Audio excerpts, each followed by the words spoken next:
Chapter 161. A few days later, the Tara Street magistrate received a report. In a small house in a remote street under their jurisdiction, there was a highly decomposed body soaked in a wooden barrel.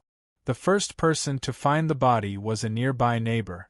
In a long time of fine weather, the rotten smell of the body came out and exposed the body. When the people from the magistrate hurriedly arrived, they immediately saw a horrifying scene. This highly decomposed corpse was sitting upright in the wooden barrel. His hands were clasped together as if he was praying. There were 2 steel nails pierced through his chest. The magistrate recognized the clothes of the corpse at a glance. It was the deacon uniform of the magistrate. This was like a deep water bomb, causing great waves. After identifying the identity of the body, all the magistrate branches in the entire commercial district were alarmed. As a top force independent of the aristocracy, the military and the Holy Church, this was the most serious trauma and provocation suffered by the magistrate in the past 5 years. For a time, the magistrate put this case on the highest execution list. The day after Huey's body was found, people found another highly decomposed body in a sewer outside the magistrate. After identification, it was Huey's coachman. The investigators sent by the magistrate found the owner of the house in the first place. He was a fat middle-aged man. When he was brought into the magistrate's interrogation room, he was scared to the point of collapse. "Where were you at 8 o'clock on the 17th? "At home. It was raining heavily. I was with my family. I heard that your house was rented out. Do you remember the appearance of the renter?" "I don't remember. He was wearing a hood and kept his head down. It was too dark, so I didn't pay much attention. But I remember that his body was very thin." "When you signed the lease contract, didn't you see his identity card?" "I asked him for it, but he said he didn't have it with him. Later, he said he would only rent it for a week. He gave me 10 silver coins. I rented it to him." "Humph, a money grubber." In the investigation of the owner of the house, the magistrate obtained very limited information. The only thing they could confirm was that the murderer was a man and it was a planned and premeditated assassination. However, the magistrate naturally wouldn't let go of the death of a deacon. The corpse and the scene were tightly protected. The magistrate transferred 2 senior knights to investigate the information left by the murderer.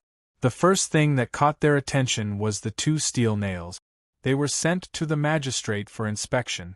It didn't take long for them to find 2 kinds of blood stains on the steel nails. One was Huey's and the other was unknown blood. Although they could not find the murderer through the blood, the magistrate quickly found the source of the steel nails: Thornflower Prison. In addition to the steel nails, the magistrate also found a few rose petals at the scene. Therefore, all the flower beds and flower shops on Tara Street were strictly inspected. On the other side of the business district, Yard Town, a carriage drove in and stopped in front of an inn. A pale-skinned youth alighted from the carriage and entered the inn with a bouquet of crimson roses in his hands. Dong dong. The door opened. "Dean." Joseph was pleasantly surprised when he saw Dudian. "Come in, you finally came back." Dudian entered the spacious room. Joseph was the only one in the room. He asked, "Barton and Crone?" "They went to collect information. They will be back soon." Joseph was surprised when he saw Dudian holding the flowers. "Why did you change it? The previous ones have withered." Dean smiled and poured himself a cup of hot tea. After a moment he smelled Barton and Crone appearing in his perception range. Both of them returned to the hotel. "How was it?" Dudian asked them. Barton and Crone were surprised to see Dudian. It was as if they had found their backbone. Both of them looked at each other. Barton said, "These days we have asked everywhere, from butchers to shop owners. They said that the Ryan family is a small aristocratic family. The patriarch is called Fuline Ryan. He is 62 years old. His wife died a long time ago. He has 4 children. The eldest son is 48 years old." Dean listened to the information from the 2. Due to the decline of the Ryan family, there are only 2 teams of knights in the Ryan family. Each team has 10 knights and around 30 squires, for a total of 50 people. Moreover, I heard that many of these knights aren't regular knights, so they haven't received a Medal of Honor from the Knights' Hall. It's just that the old patriarch wanted to save face, so he recruited some apprentice knights into the team to increase the number of knights and make it look better. After a moment, all 3 of them finished talking. Dudian nodded. He got up and said, "Wait for me here. I'm going out." "Where?" Barton asked. Dudian smiled. "I'm going to visit the patriarch." The night came. The castle on the high slope outside the town was brightly lit. Knights and squires were on duty in every corner of the castle. The work of guarding the castle day after day was extremely boring, and they were already tired of seeing the scenery that was always repeating itself. Furthermore, the guards all knew that even the stupidest thief would not come here to look for treasures. It was no different from looking for water in the desert or fire in the ocean. The guards stood together and chatted about interesting things they had heard recently. They wanted the night to pass as soon as possible. In the huge dining hall of the castle, old Foulin was sitting at the head of the long table. His children and grandchildren were sitting on both sides of the table.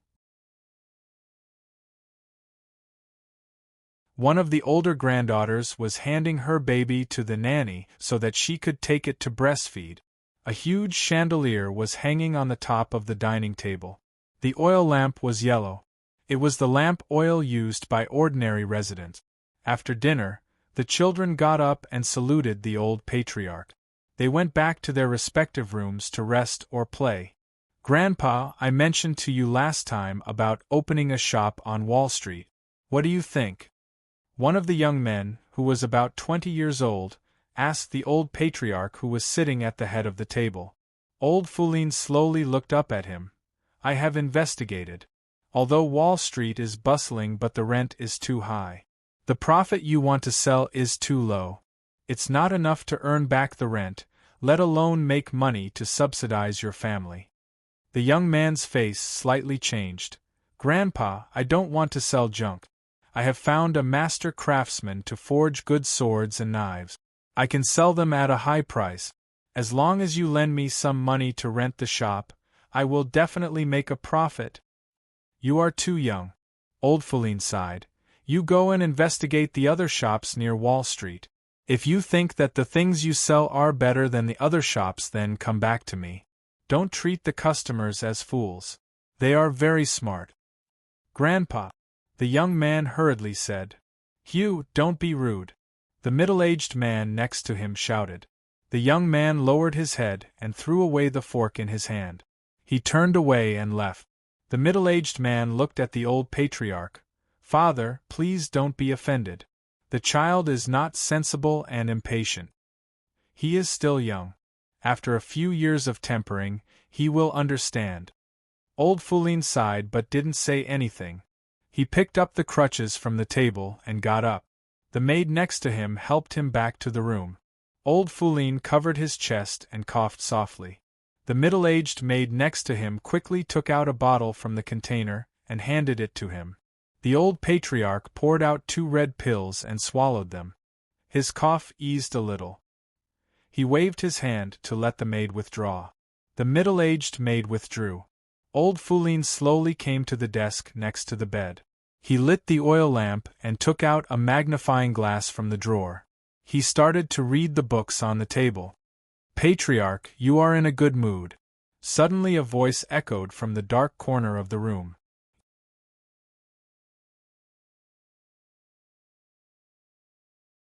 Chapter 162. Old Foulin was startled as he heard the sudden voice. He slowly raised his head. His eyes fell on the dark corner of the room. There was a thin figure behind a large hanger. "I'm afraid you will be disappointed if you are here to steal." Old Foulin's eyes were cold as he slowly put down the magnifying glass. "Patriarch is really smart. You didn't call the guards first." The figure laughed. Old Foulin coldly snorted. You can sneak into my castle, so your skills shouldn't be inferior to a regular knight. I have my own dog, so I know how fast it is. You will have enough time to kill an old man and then escape. Tell me, what are you planning to do by coming here?" The figure stepped out of the shadow. It was Dean. There was a shallow smile on his face. "I haven't seen you for 3 years. Patriarch, do you still remember me?" Old Fouline's eyes flashed as he saw Dean's face. He didn't expect the intruder to be so young. He said, "You should be able to see that I'm old. When people get old, their memory will decline. Please tell me." Dean faintly smiled.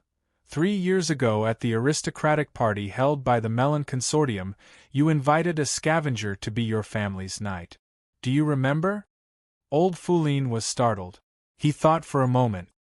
His eyes widened as he exclaimed, "It's you!" "It's me." Old Fouline couldn't help but ask. You didn't." He was shocked. "Did you escape from prison?" Duddian smiled. "There seems to be no other way for a small civilian prisoner like me to get out of here." Old Fouline's face turned ugly.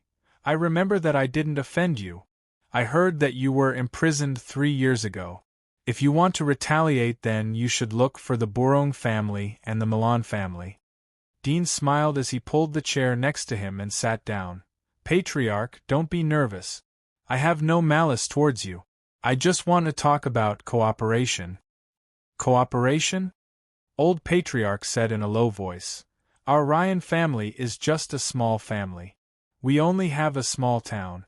The income of the entire Ryan family is not enough to cover the annual expenses of the children of the Bourong family. We really can't help you." Duddian smiled. "I didn't come to you for this matter.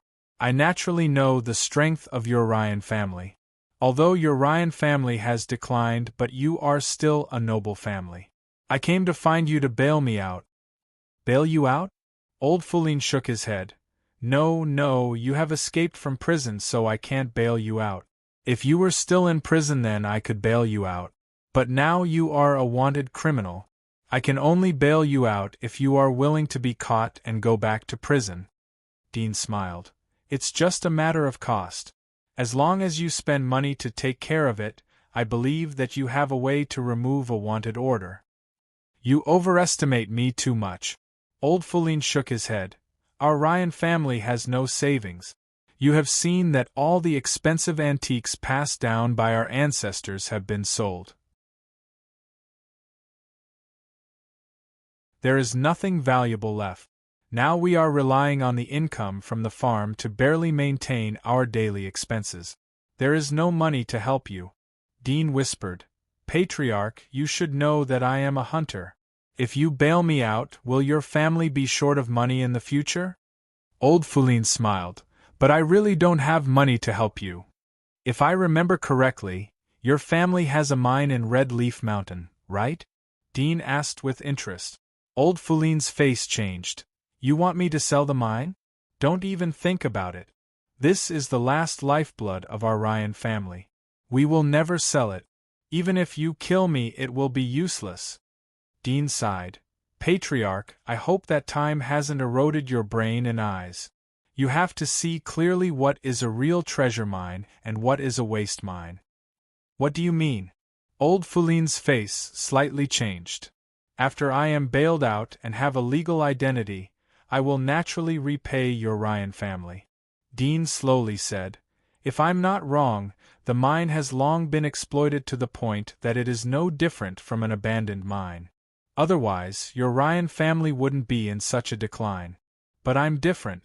You should know that the wealth created by a hunter can completely change the current predicament of your Ryan family."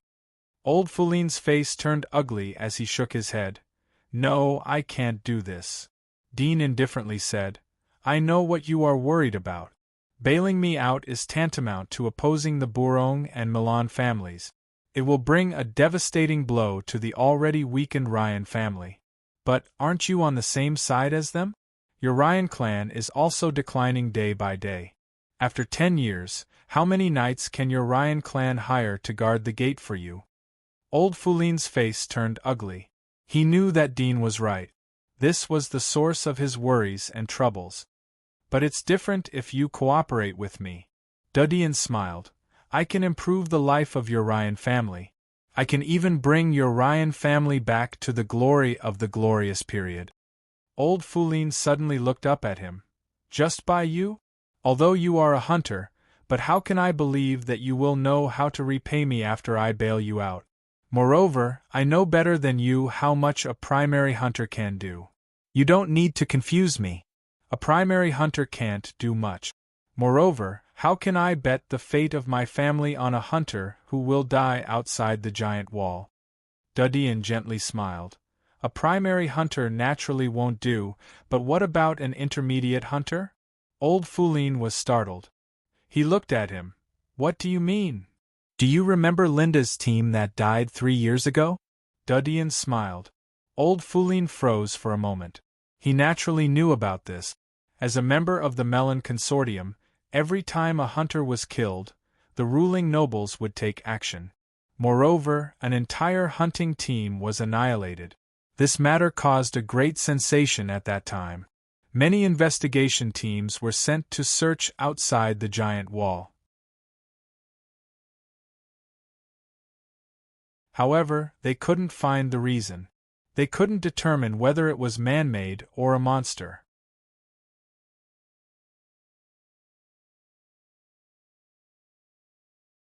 Chapter 163. Did you kill her? Old Fulin was stunned.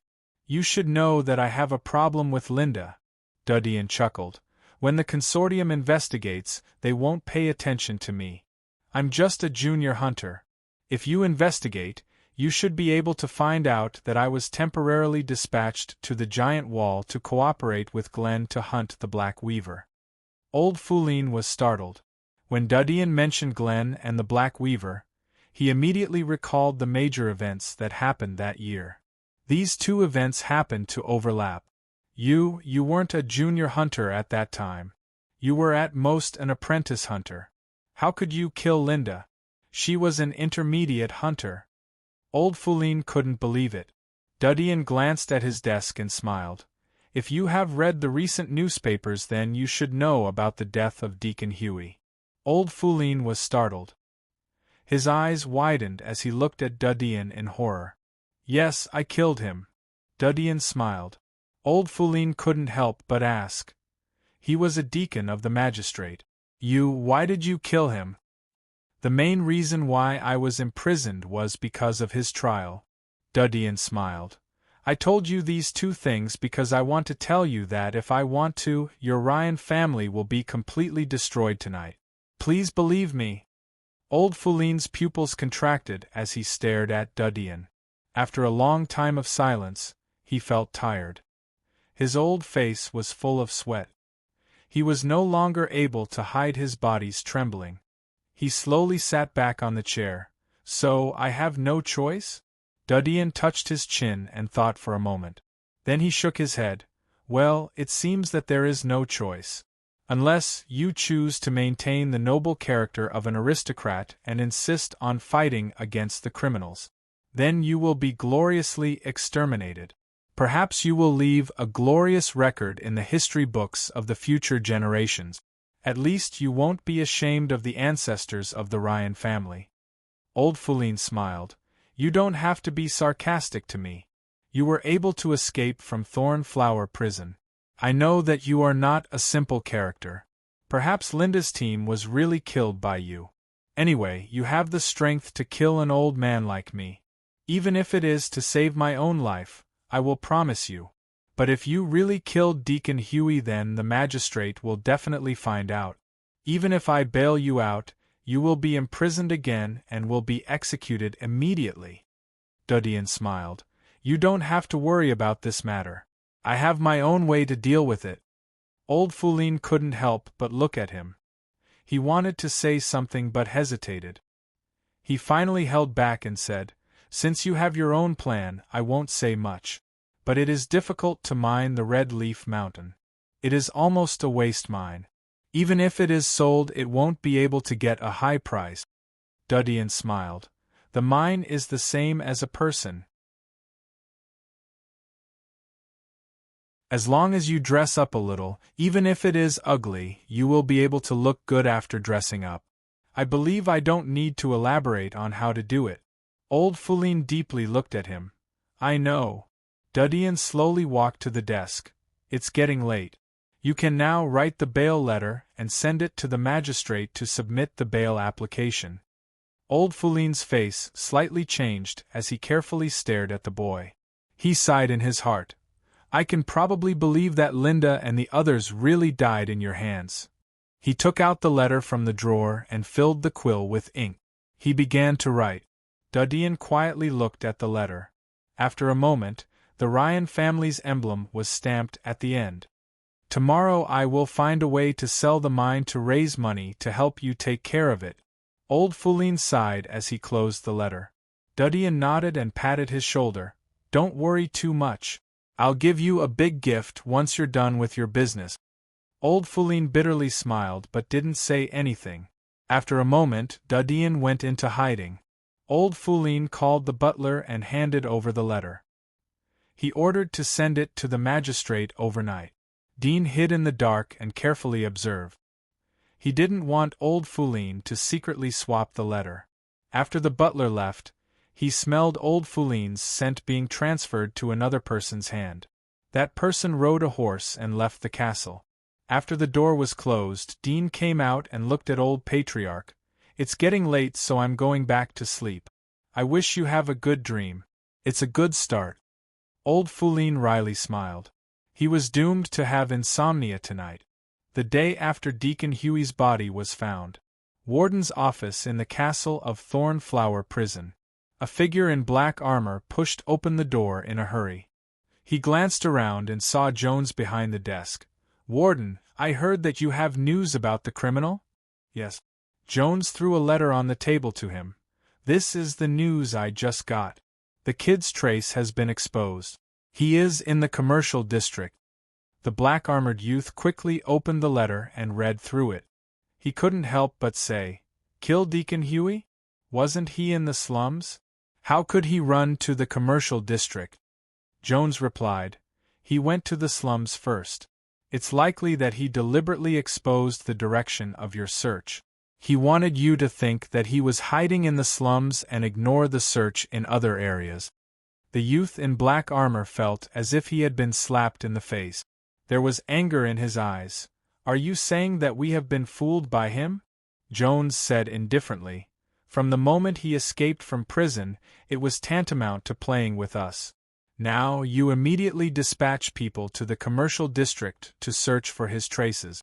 I believe in your nose. Search the entire commercial district, and you will certainly dig him out. The black-armored youth's face was gloomy.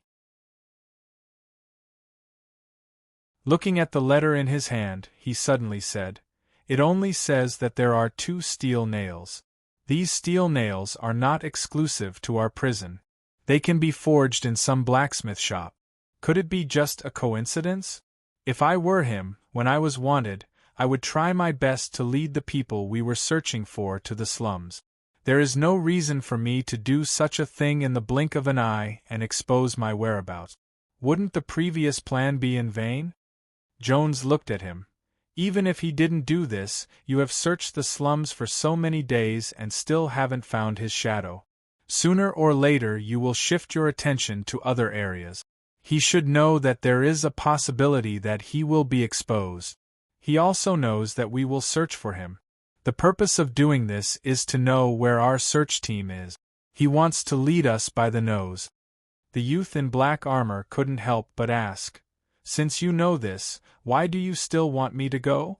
Jones sighed and said, There is no other way.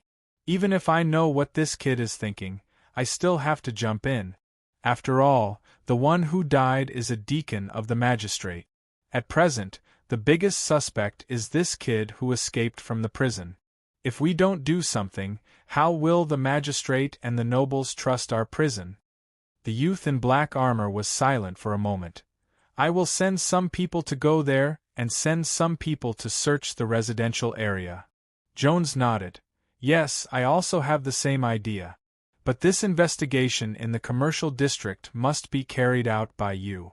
Otherwise, there is no way to give an explanation to the magistrate. I know. The youth in black armor nodded slightly.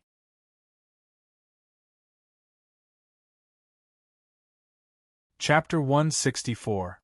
Back to the hotel. Barton and the other two were relieved to see Duddian come back. Crone gently closed the door and pulled Dean into the room. He whispered, "Dean, I accidentally read the newspaper today. A deacon named Huey was killed. He was stabbed by 2 steel nails in the chest. Are you the one who did it?" Duddian nodded. "Yes." Barton couldn't help but ask, "Is this the person who put you in prison?" Duddian slightly nodded and added, "One of them." The three looked at each other.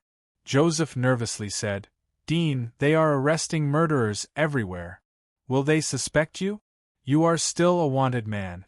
If you are found, you will be imprisoned again." Duddian comforted the three, "Don't worry. I will restore my legal identity in a few days. These things will pass." "Restore your legal identity?" The three were surprised. "How?" Crone couldn't help but ask. Dean smiled. "It's getting late. Let's rest early." The next day, Duddian let Barton and the other two continue to monitor the Ryan castle. He sneaked into the castle to monitor the actions of the old patriarch. Although the possibility was very low, but he still had to prevent the old patriarch from having other ideas. Dean was gratified that old Foulin was very efficient even though he was old. The next morning he dispatched miners to send the ores back to the Red Leaf Mountain mine. The mine that had been mined out for a long time had turned into a rich mine with high production under the camouflage of the ores. The news of the sale of the mine quickly spread out. However, the first sensation was the Ryan family itself. The 4 children and 9 grandchildren of the old patriarch were in an uproar. Except for a few people who agreed with the approach of the old patriarch, the rest were unanimously against it. The Red Leaf Mountain mine was the last lifeline of the Ryan family. Once it was sold, they would be completely cut off from the source of money. They could only sit and eat. The voices of opposition were soon suppressed by the old patriarch. On the 3rd day, the Red Leaf Mountain mine was sold. It was sold to another aristocrat who had been eyeing the mine for a long time. Duddian felt that he didn't choose the wrong person as he saw the old patriarch's swift and decisive actions. The 5th day evening, old Foulin and his children were having dinner in the dining room. "Grandpa, I'm going to attend a noble ladies' party in a few days. My best dress is too old. I bought it 3 years ago. Can you buy me a new one?" A girl in her 20s, who was eating steak, suddenly looked up and said to old Foulin. Old Foulin frowned as he glanced at the table. He saw his children and grandchildren secretly looking at him. He snorted, "I know that you are thinking about the money from the Red Leaf Mountain mine. This money is used by our family. Don't think that you can spend extravagantly even if the mine is sold. Don't think that we can save. Otherwise we will have our nights." When they heard his harsh words, their expressions changed. "Grandpa, are you old and confused?" One of the young men stood up in anger. "What's the use of the money? It can't be used to make money. It's better to lend it to me to do business." Old Foulin's face changed as he coldly said, "You say it again." The middle-aged man next to him hurriedly pulled the young man. "Hugh, shut up." The young man saw the old patriarch's gloomy face. He clenched his teeth, threw away the knife and turned to leave. At the same time as he left, a servant ran in and passed him. He came in front of old patriarch and respectfully said, "Master, you have a letter." Old Foulin took the letter and glanced at the badge mark on the cover. The anger on his face slightly converged. He grabbed the crutches on the table and said to the middle-aged maid, "Help me back to my room." Old Foulin ordered the middle-aged maid to withdraw after entering his room. He came to the desk alone and opened the letter. He looked at the contents and said, "Come out, it's for you." Dean's figure emerged from the shadows of the room. There was a smile on his face. "Is it a bail notice?" Old Foulin nodded and handed the letter to him. Dean opened it and saw that it was a bail notice. It was written in black and white. It was very clear that his bail application had been approved. Sure enough, nobility and money. There's nothing that can't be done. Dean smiled. Old Foulin sat back in his chair and indifferently said, "In order to help you, we spent tens of thousands of gold coins from the sale of the mines in Red Leaf Mountain. Ryan family's savings for many years were almost depleted. We were able to withdraw your wanted order and bail you out. I won't treat you badly." Dean put away the letter and smiled at him. "I said that I will give you a big gift when my identity is restored. This gift will be sent to your hands soon." Old Foulin deeply looked at Dudien. "Now we are on the same boat. If you have an accident, then my bail will be a cover. It will damage the reputation of the aristocracy. I hope you can take care of yourself." Dean knew what he was worried about. He smiled. "It's getting late. I'll go back first." Then he opened the window and left. Old Foulin watched Dean leave. After a long time, he retracted his eyes and looked at the huge oil painting hanging on the opposite wall. There was an old man whose cheeks were similar to his own. "I hope that I won't become the sinner of the Ryan family," he murmured and became silent. 6th day. Morning. Dean asked Barton to buy a newspaper and come back. The morning newspaper had been printed. Dean was sitting in the hotel in the town. He was eating breakfast while reading the newspaper. One of the more eye-catching columns was about the assassination of Hughie Wright. There were many suspects such as the military, alchemists, potions, and prisoners who had been tried by Hughie Wright in the last 6 months. After all, a deacon of the magistrate had too many contacts. There were too many people who wanted him dead. It was difficult to find a clue for a while. The main suspect, theft criminal Dean? Dean read the newspaper. Among the main suspects, he was impressively among them. He was not surprised. He faintly smiled and looked at the other parts of the newspaper. He soon found news about himself.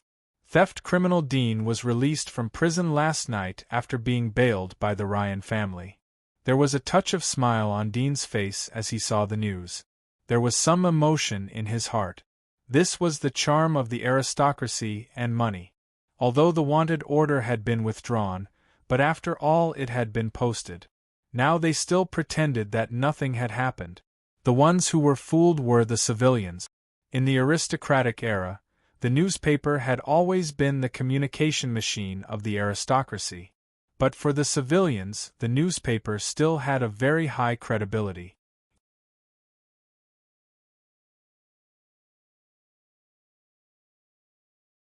Chapter 165. Thorned Flower Prison. Warden's Office. The door was suddenly pushed open, and the youth in black armor strode in. He threw the newspaper on the table and said angrily, "What's going on? Bail? I need an explanation." Inside the office, Jones was sitting in front of his desk, eating his breakfast of bacon bread while flipping through the newspaper. Facing the black-armored young man who suddenly barged in, he frowned slightly and said, "Watch your volume." The youth in black armor was indignant. "I've been searching day and night for the past few days and finally found this brat's whereabouts. He's in Yardtown, and you're telling me that he's been bailed out? I've been wanting to skin this brat alive for so many days, and now he's bailed out? What kind of joke is this? He's a fugitive." Jones looked up from the newspaper, glanced at him, and said, "Calm down first, I'll tell you." The young man in black armor saw his unhurried manner and gritted his teeth. He took a deep breath and said, "Speak, I want an explanation." Jones put the newspaper aside, took a sip of milk tea, and said calmly, "The newspaper clearly states that he was bailed out by an aristocrat. It shows his ability that he could find an aristocrat to bail him out. For us, it's actually a good thing. At least we can ignore the fact that he escaped from prison, and it won't be too shameful for our Thorn Flower prison." The young man in black armor was stunned, and then anger appeared on his face. "Just because of this? He's a fugitive," Jones said indifferently, Putting aside his identity as a wanted criminal, he's just a thief, and a criminal who was sent to prison because of a noble's scheme. Now that a noble is standing up for him, it's not surprising that he's bailed out. As for the fact that he's a wanted criminal, it'll be treated as misinformation. Just find someone to take the blame. It won't damage the reputation of our prison, and it'll put an end to this matter. Black Armored Green's expression changed. But isn't it too easy for him to be bailed out just like that? Jones glanced at him and sighed. At the end of the day, you and I are just servants sandwiched between the nobles. Even if we are unhappy, what can we do? If the nobles come forward and guarantee his release with their reputation, who can stop them? Even the other nobles can't stop them. Unless he commits another crime, and there is conclusive evidence, and it is witnessed by all, only then can he be arrested and thrown into prison again. However, as long as he has the backing of a noble, there is still a chance for him to be bailed out. This is the rule. The black-armored young man was stunned speechless. Jones laughed and said calmly, "Although the magistrate claims to be impartial and have killed many nobles, behind the fall of those nobles, it was the other nobles who worked together to push for the fall of those nobles. The magistrate claims to be able to ignore the nobles and deal with anyone fairly. But in the end, the lifeblood of this world is in the hands of the nobles. Most of the economy and power are in the hands of the nobles. Neither the Holy Church nor the magistrate can ignore the deep-rooted prestige and credibility of the nobles. Just like this bail. If it's an ordinary rich businessman, how can he be bailed out? At most he can bail out a few thieves, who would dare to interfere with the criminals in our Thornflower prison. But the nobles are different. Even the most declining nobles have such rights as long as they are still nobles. This is called class sharing." The youth in black armor was silent. After a while, he suddenly said, "Even if he's bailed out, this kid won't live for long." Jones looked at him, gently smiled and said, "Yes, killing a deacon of the magistrate has angered the magistrate. Even if he's sheltered by the nobles, the magistrate can deal with him. After all, there are too many nobles who want to please the magistrate. Maybe the nobles who bailed out the kid will also be eradicated." The youth in black armor let out a sigh. There was a sneer on his face. "When he's executed, I'll go to the scene to see it in person." Jones smiled and said, "It's just a little thing. There's no need to be too angry." Commercial District. Erdos Mountain. Burong family. The huge castle was located on the hillside. The walls were built at the foot of the mountain. The mountain was surrounded by moats and drawbridges. There were many knights and squires patrolling the walls. Rudolf Burong got up in the morning. He didn't go downstairs. Instead, he called a servant to wash up and bring breakfast to his room. He also brought the morning newspaper. This kid. Rudolf noticed Huey's assassination as soon as he saw the newspaper. His eyes narrowed. He was almost convinced that Dudian was the one who had done the assassination. Rudolf was almost certain that Dudian was the one who had done it. Thornflower Prison is also a bunch of useless people. The military's ability to handle matters is getting worse. Rudolph's eyes swept to the main suspects under the newspaper. He saw Dean's name. His eyebrows slightly stretched out. The magistrate is useful. He glanced at it for a while and then stopped paying attention to it. He flipped through the other news. A moment later, he suddenly saw the name that he was sensitive to in the bottom left corner of the newspaper. Released on bail? He was startled for a moment. His face was covered with a haze. Ryan family, what a fat courage! He put the newspaper on the table and waved to the maid next to him. "Destroy all the newspapers you bought today. Don't let Miss see them. In addition, don't let her go out today. Stay at home." The young maid respectfully replied, "Yes." Rudolph was about to withdraw when he called out, "Wait a minute. She has been working with Gionda on a case. Go and call Gionda." Bring the case information and accompany Miss to study at home. Yes. The maid respectfully nodded. Rudolph's eyes flashed as he looked at the newspaper on the table. He thought for a moment and said to the maid on the right, "Go and call the butler." "Yes." The maid respectfully replied. After a moment, a middle-aged butler dressed like a gentleman came in front of Rudolph and respectfully said, "Good morning, master." Rudolph indifferently said, "Go and call that old bastard." The middle-aged butler was surprised for a moment. He noticed the newspaper in Rudolph's hand. He immediately turned and left. Yardtown. Dean had eaten breakfast. He was surrounded by a team of knights of the magistrate as he came out of the hotel. "We suspect that you are involved in a murder case. Please come with us," a young knight of the magistrate said to Dudian in an indifferent tone.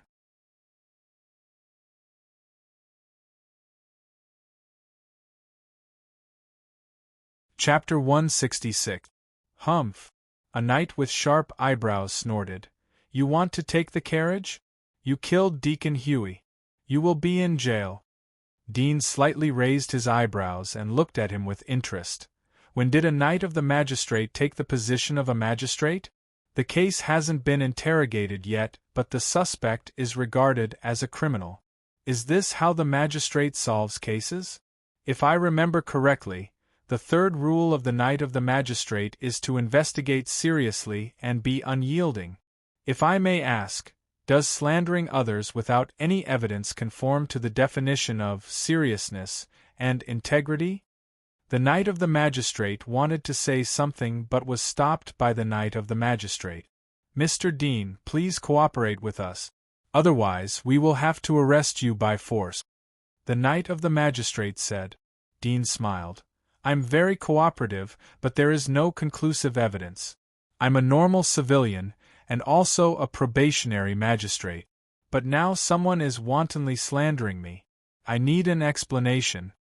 "You." The knight of the magistrate was angry. The young knight quickly stopped him and shouted, "Don't forget the judgment armor on your body." The knight of the magistrate's face changed and lowered his head. "Mr. Dean, it's his first time to perform a task. Please don't be offended." The knight of the magistrate pointed to the carriage not far away. "Please cooperate with us." Dean faintly smiled and moved to the side. He patted the knight of the magistrate's armor. "It's a good thing to hate evil, but it's best to polish your eyes. Don't blindly bite people. Your duty is to eradicate evil and protect civilians. Don't rely on your identity to bully civilians. Do you understand?" The knight of the magistrate clenched his fists and looked at him angrily, but didn't speak again. Dean ignored his eyes and looked back at Barton and the other two. "You wait here for me to come back. If you encounter any trouble, go to the Ryan Castle and find old Patriarch Feline. Tell him that you are my friend and he will protect you." "Dean, you..." Barton wanted to say something but stopped. Dean smiled. "Don't worry about me. I'll come back after a cup of tea." He looked at the knight of the magistrate. "Let's go." The young knight looked at him and waved to the people behind him. "Let's go." A group of people surrounded Dean and left. The pedestrians on the street stopped to look at them. Wherever there was a knight of the magistrate, there would be a vicious criminal. However, what surprised them was that the person they arrested was actually such a young teenager. Dean sat in a carriage that had been transformed into a prison carriage. He was escorted by a knight of the magistrate to the magistrate of Tara district.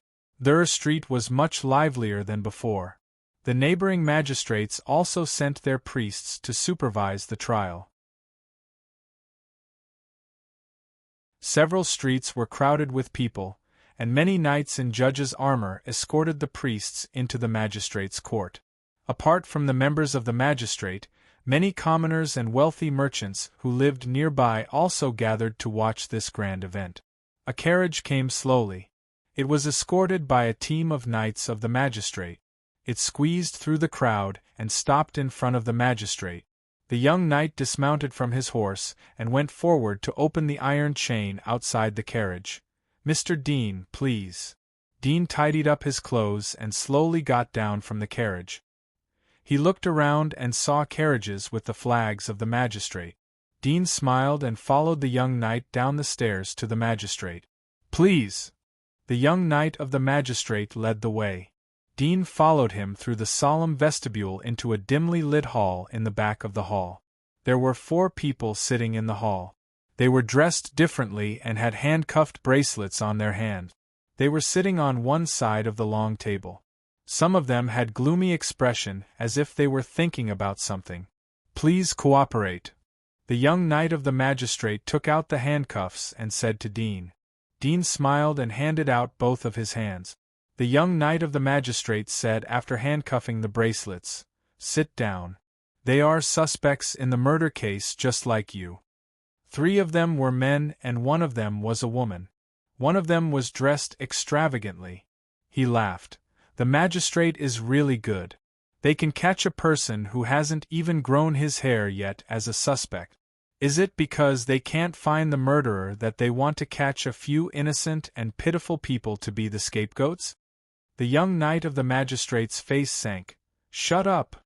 The young knight laughed. "Shut up! I'll keep my mouth shut." "You?" The young knight's eyes widened. "Ha ha!" A chuckle sounded from outside. 3 priests wearing white robes with golden embroidery came in. They were led by an old man with a kind face. He smiled and patted the young knight's shoulder.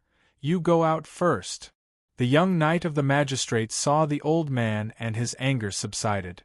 "Yes." He turned and left. The old man pulled out a chair and sat opposite to Dean and the young knight of the magistrate. He smiled. "You should be very clear about the reason why you are here. Deacon Huey of the magistrate has been assassinated. The 5 of you are the most likely suspects according to the information collected." The young man smiled and said, "What do you mean by Huey Wright? I have never seen him. I have read the newspaper. When he died, I was having a party with my friends. How could I have time to assassinate him? The people who were present at the time can testify for me." The old man smiled and said, "Don't worry, although you have an alibi, but according to our investigation, Deacon Huey lost money in gambling 3 months ago. He borrowed money from you and hasn't returned it. The amount of money is not small. It is enough to anger a person and make him pay to kill you." The young man's expression changed. He slapped the table and said, "Don't talk nonsense. Although the amount of money is quite a lot, I wouldn't go so far as to kill a deacon of the magistrate for a bit of money. Only a madman would do that." The old man indifferently smiled. "Didn't you say that you haven't seen him?" The young knight's face was burning as if he had been slapped. Chapter 167. The old man smiled as he saw that all of them were silent. "All of you are related to Deacon Huey. According to our investigation, you are the most likely to want to kill Deacon Huey." Suddenly he called out a name. A dark-skinned youth next to Dean shivered. I didn't kill him. I really didn't." The old man looked at him. "You don't have a wife or a daughter. Why did you go to the flower shop to buy roses on the night of the 25th? Dean looked down at the table in front of him. The young man named Boutte trembled slightly and said, I speak." The old man suddenly shouted. Dean and the others were shocked. Boutte shivered. "I wanted to buy flowers. I wanted to buy flowers for a girl I like. I have a crush on her." The old man narrowed his eyes. "What is the girl's name?" Lucy," Butte said in a low voice. The old man nodded slightly and waved his hand at a guard behind him, asking him to go out and investigate. The old man didn't continue to ask questions after the guard went out. He looked at a middle-aged man who was also wearing a white robe. "Do a blood test." The middle-aged man nodded slightly and placed the box on the table. He opened the box and saw a bloody steel nail inside. He waved his hand to a nearby guard. The guard immediately handed over a bowl and a knife that had been prepared in advance. "If you have read the newspaper, then you should know that this is the main weapon that killed Deacon Huey. The old man's eyes quietly swept over the faces of the 5 people. But there is another kind of blood in addition to Deacon Huey's blood. This blood is likely to be left by the criminal. His eyes fell on Dudian. Dean saw his expression and raised his eyebrows. Are you suspecting me? At present, the most suspicious person is you. The old man's face didn't have the previous gentleness. Instead, he showed a bit of hatred and sneer. 3 years ago you committed theft and was imprisoned. This case was personally handled by Deacon Huey. Later, you escaped from Thornflower Prison. These steel nails were the torture tools in Thornflower Prison. You resented Deacon Huey's sentence. After you escaped from prison, you used these tools to stab Deacon Huey. This is a shameful revenge murder. Hearing his words, the 4 people next to Dean were stunned. They looked incredulously at Dean, who was sitting side by side with them. Among them, the most shocked was the young man who spoke before. He saw that Dean was young and dressed in plain clothes. He thought that Dean was an ordinary civilian. He did not expect that he was a super criminal who escaped from the vicious Thornflower Prison.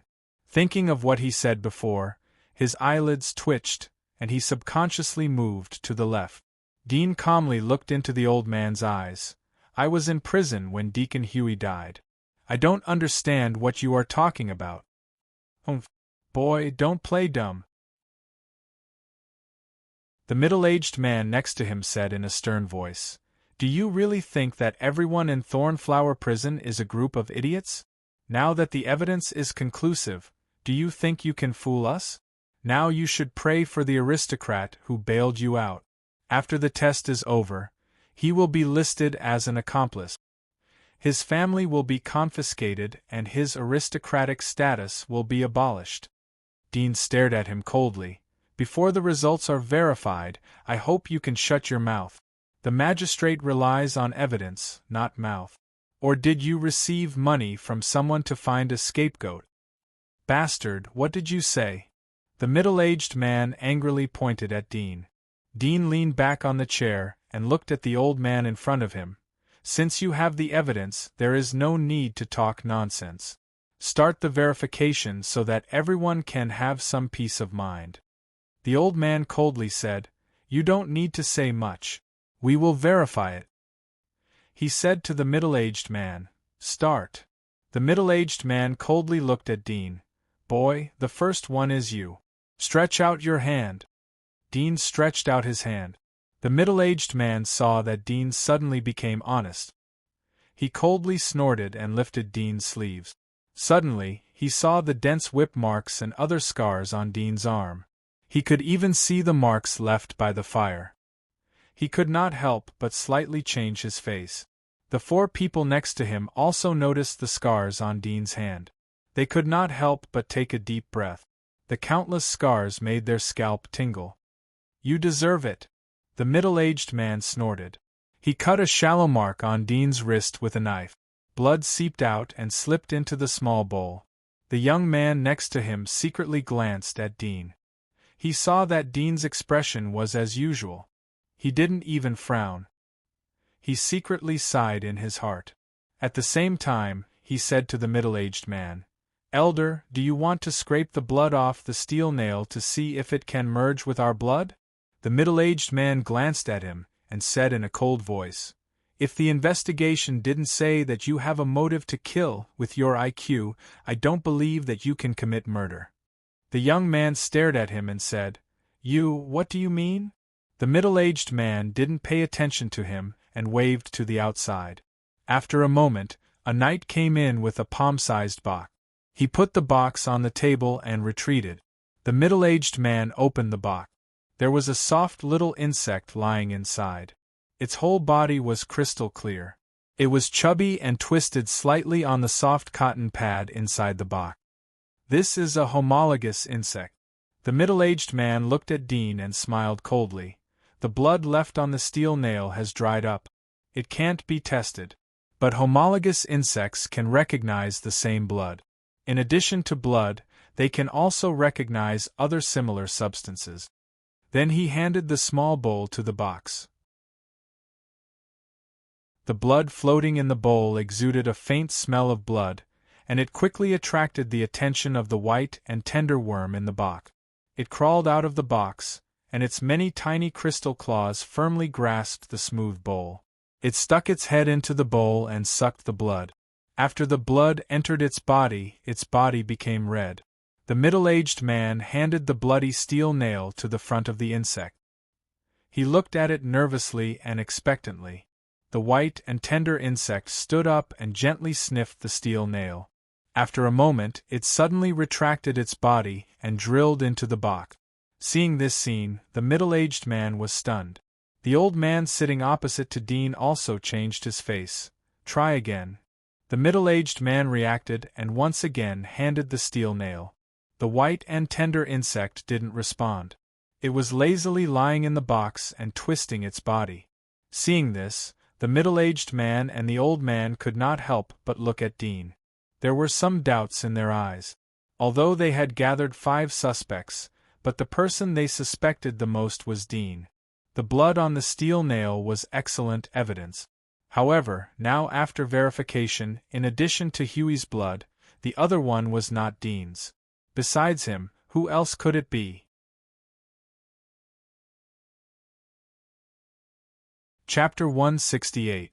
Dean looked at the worm. "If I was the murderer, I believe that I wouldn't be stupid enough to assassinate a deacon of the magistrate with a steel nail. Such an obvious sign. I think that someone who knows the inside story has ulterior motives to frame me. After all, it's rare to kill someone with a steel nail." The old man and the middle-aged man looked at each other. They naturally knew that the inside story referred to Dean's prison escape. Although the nobles had come forward to suppress the matter, but they knew that Dean had indeed escaped from prison and the evidence was conclusive. However, since the matter was covered up, they were not willing to go deep into it. The main purpose of this investigation was to find the murderer who assassinated Deacon Huey. From the current blood test it seemed that it wasn't Dean's doing. "Don't talk nonsense," the middle-aged man shouted. "Be honest. Did you use this nail to kill other people before you assassinated Deacon Huey?" Dean smiled. "I'm really wronged. Although I have a grudge with Deacon Huey, but I won't do such a crazy thing. I've just been bailed out. I don't want to provoke any trouble." The middle-aged man carefully stared at him.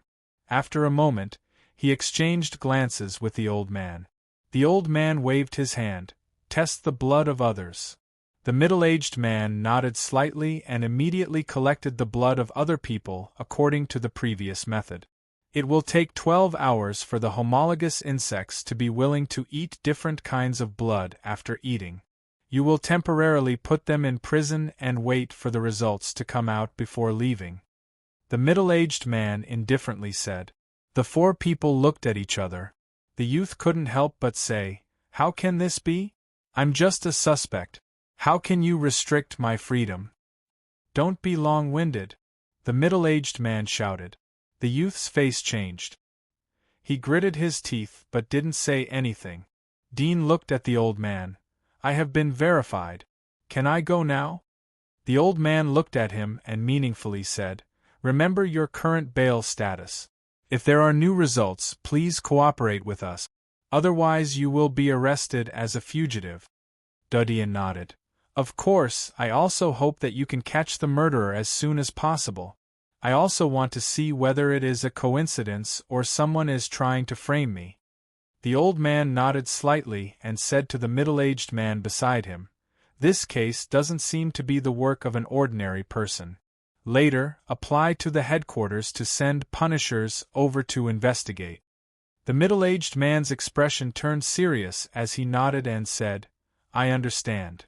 The other 4 were brought to a special interrogation room. The old man said to the middle-aged man, "Go and investigate the recent deaths. See if the blood on the bodies of the deceased is the same as the blood on the nails." The middle-aged man's eyes lit up and he immediately agreed. Dean had to hire a carriage to return to Yard Town as there was no knight of the magistrate to escort him. Barton and others were surprised to see Dean return safely. They came forward and asked questions. Dean told the three of them to feel relieved. Then he sat in the carriage and went to the Ryan castle.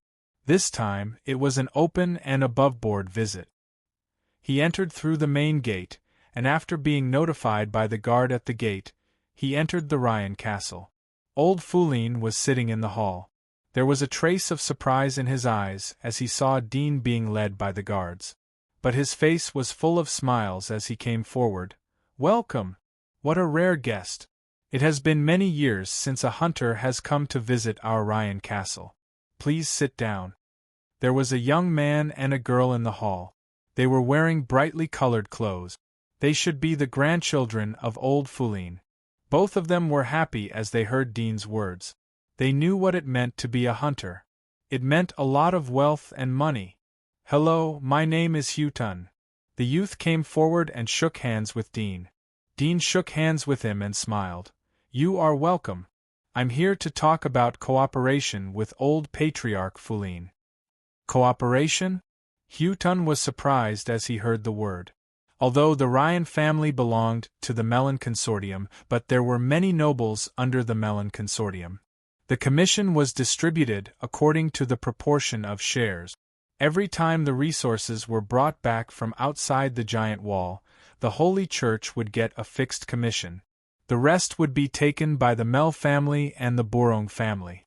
The remaining small part would be distributed to the small families like the Mell family and the Bourong family. In the entire Mellon Consortium, the Ryan family belonged to the bottom few. Therefore, the money allocated to them was almost negligible. Unless the consortium's hunters had a big harvest outside the giant wall, they wouldn't be able to make a profit. However, if it was a hunter who worked for their family, then the resources from outside the giant wall would belong to the hunter and the Holy Church. The rest would belong to the hunter's family. Although a single hunter couldn't support a noble, but for the Ryan family, it could improve the living conditions of the family a lot. Over the years, they could slowly accumulate wealth. "Mr. Hunter, you are so young." The girl next to him looked at Dean in surprise. Houghton quickly shouted, "Don't talk nonsense." The girl stuck out her tongue and shrank back behind him. Old Fourline faintly smiled and said to Dean, "Mr. Dean, please come with me." He beckoned the middle-aged maid to support him. He used crutches to lead the way. Dean followed him upstairs to his study room. Old Fourline ordered the middle-aged maid to withdraw and close the door after entering the room. There were only two people left in the room. Dean and Old Fourline's smile slightly disappeared. Old Fourline sat in his chair. He narrowed his eyes and looked at Dudian. "I was surprised that you were able to come back safely after being taken by magistrate for investigation." Dean faintly smiled as he pulled a chair and sat down. "They couldn't find any evidence, so naturally they let me go." Old Fourline narrowed his eyes. "Isn't the nail used to kill Hughie the evidence? Didn't the magistrate find anything from it?" Dean looked at him with interest. "Do you mean the blood on the nail or the smell?" Old Fourline's eyes moved. "What do you mean?" Dudian smiled. "Do you also think that I used steel nails to assassinate Hughie for revenge?" Old Fourline was startled. "Isn't it?" Dean smiled. "Let's not talk about it today. I'll come to you when I need your help. I'm here to talk about cooperation with you." Old Fourline's eyes slightly opened. "What cooperation?"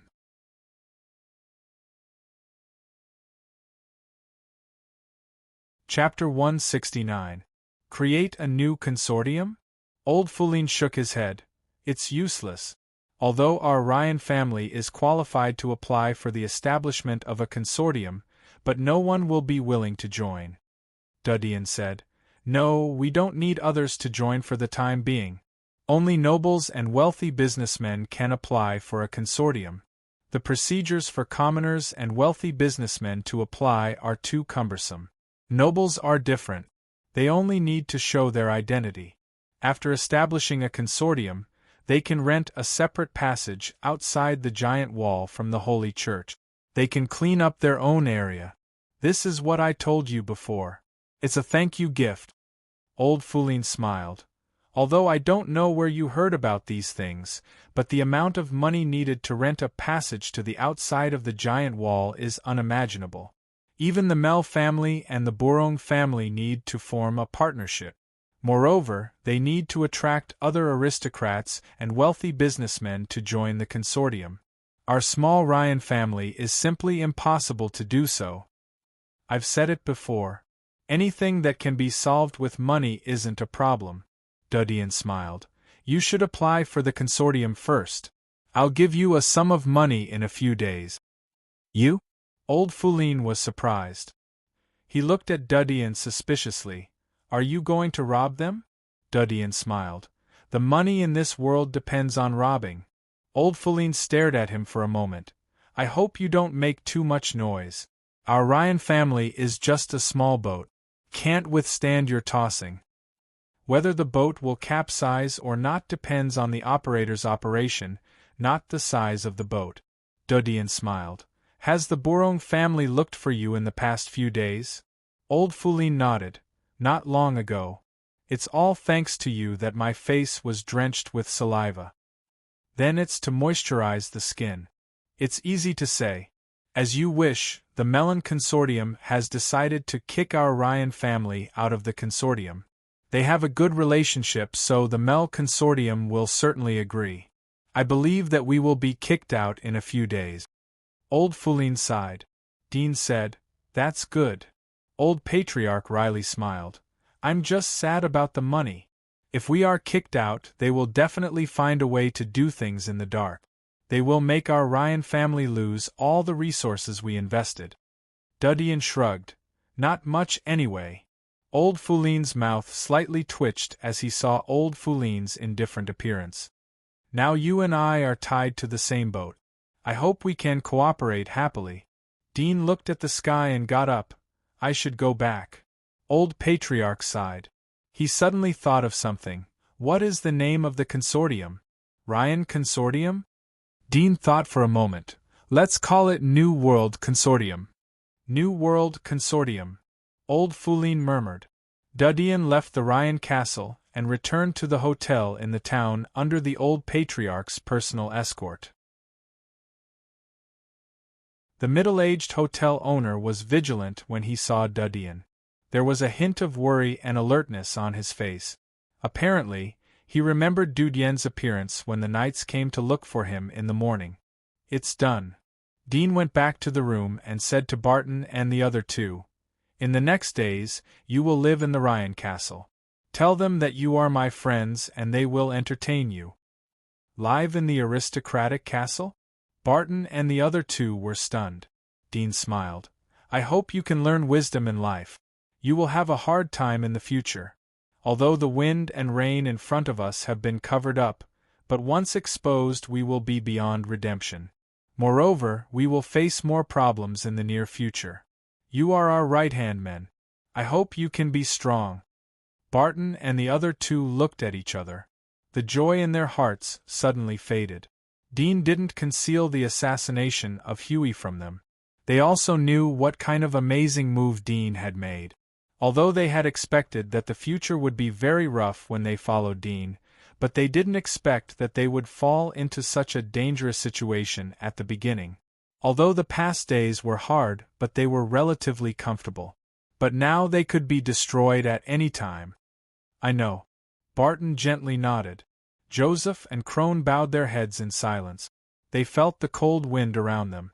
Dean was satisfied as he saw that the three of them were aware of the sense of crisis.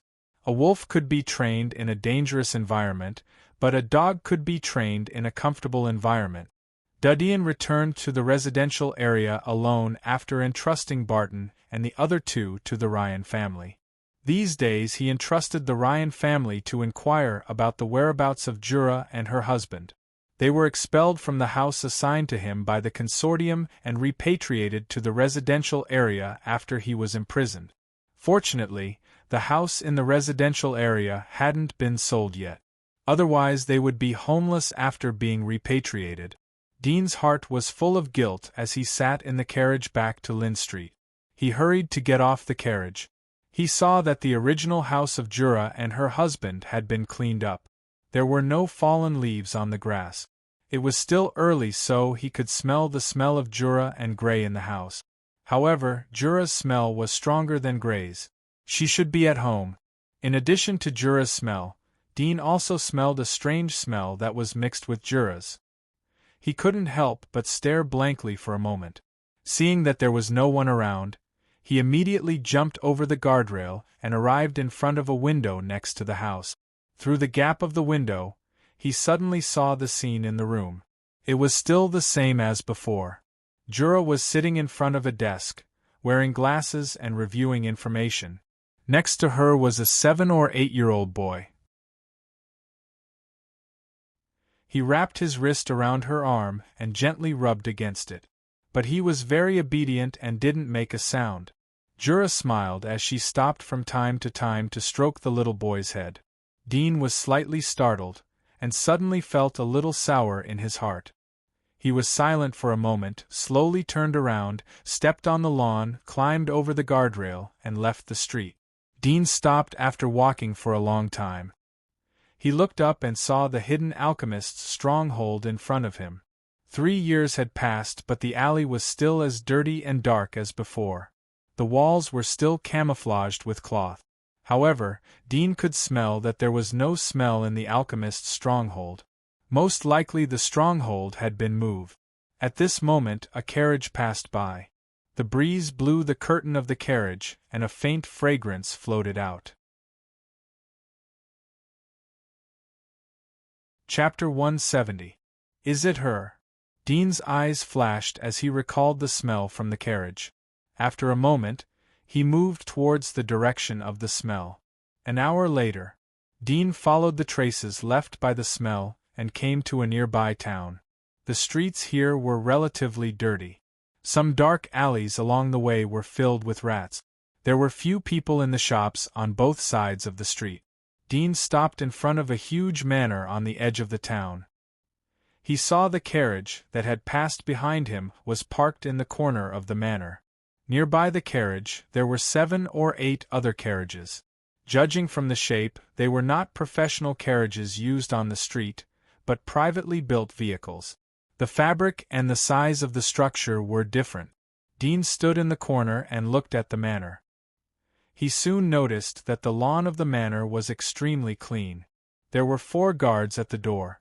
Behind the other walls of the manor, there was a fixed smell floating back and forth along a fixed route. It should be the patrolling guards of the manor. Dean carefully looked at it and thought, sure enough, it is her. He walked around the town and soon found a tailor's shop. He went inside and said to the boss, "Make me a robe. I want it now." The boss was a curly-haired woman. When she saw a guest come in, she warmly greeted him and said, "Please sit down. The robe is very convenient. It will be ready soon." Dean nodded.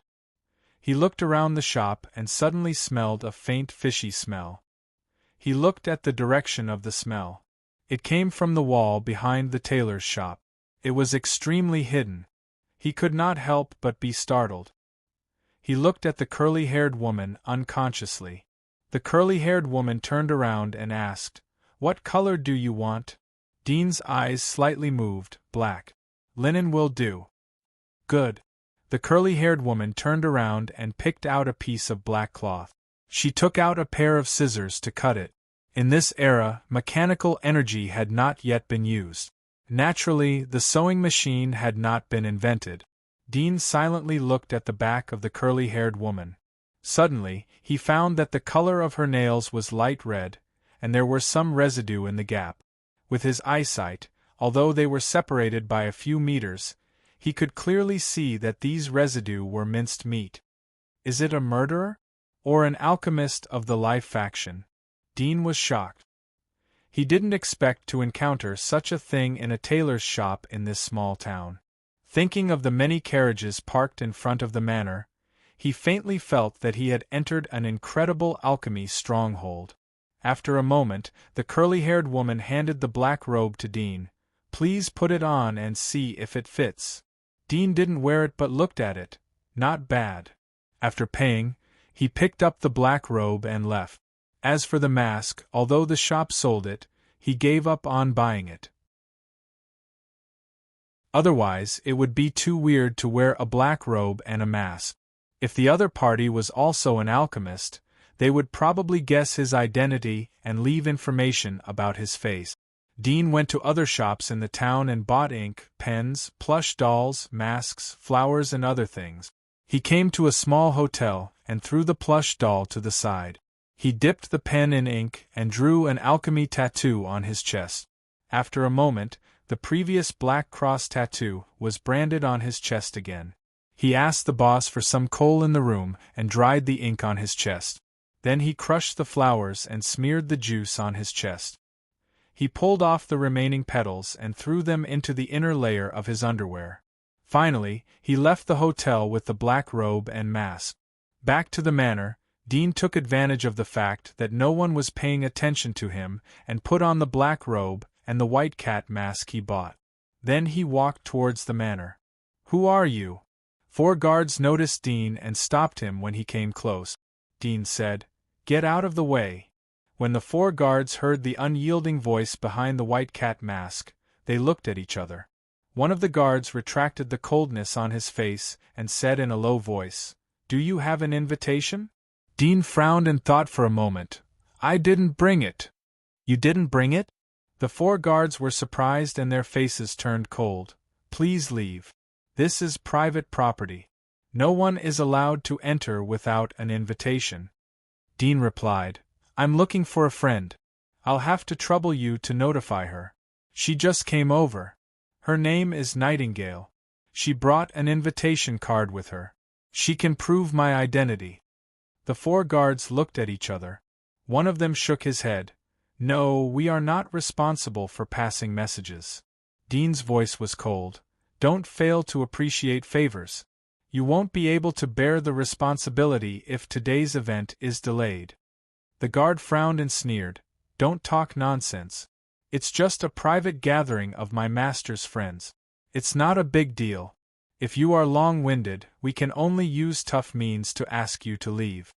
Dean didn't think that the guard would be so difficult to deal with. He could only say, "Really? How many stars does your master have?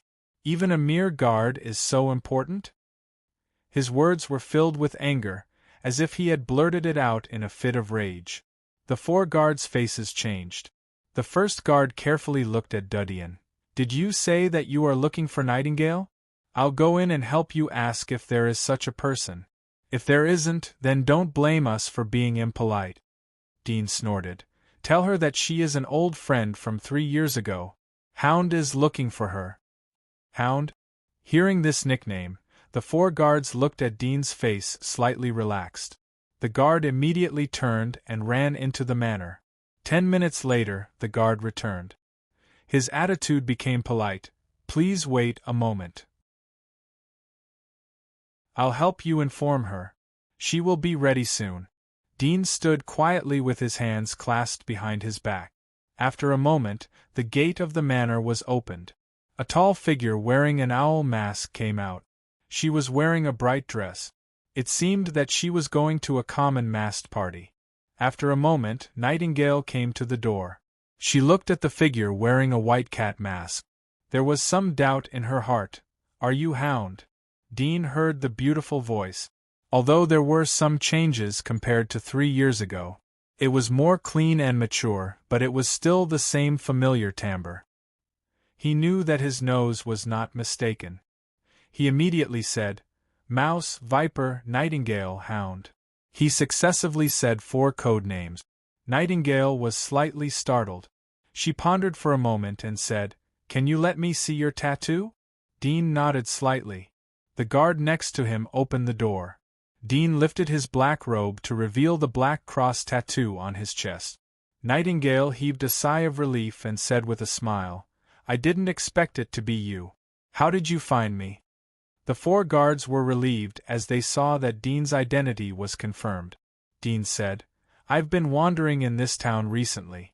I accidentally saw you today." Nightingale's owl mask revealed a pair of bright eyes. She looked at Dean. "Unintentionally? I haven't seen you for 3 years. It's not easy to explain how you can recognize me." Dean's mind raced as he heard her teasing tone. He scratched his head. Well, in fact, I heard it from a friend. But I'm not sure if it's the same person. I took the risk to come here today and found out that it's really you. Nightingale was interested. Friend? Which friend? Tell me and I may know him. Dean smiled. My friend doesn't want others to know his name. He's afraid of causing trouble. So I hope you can forgive him.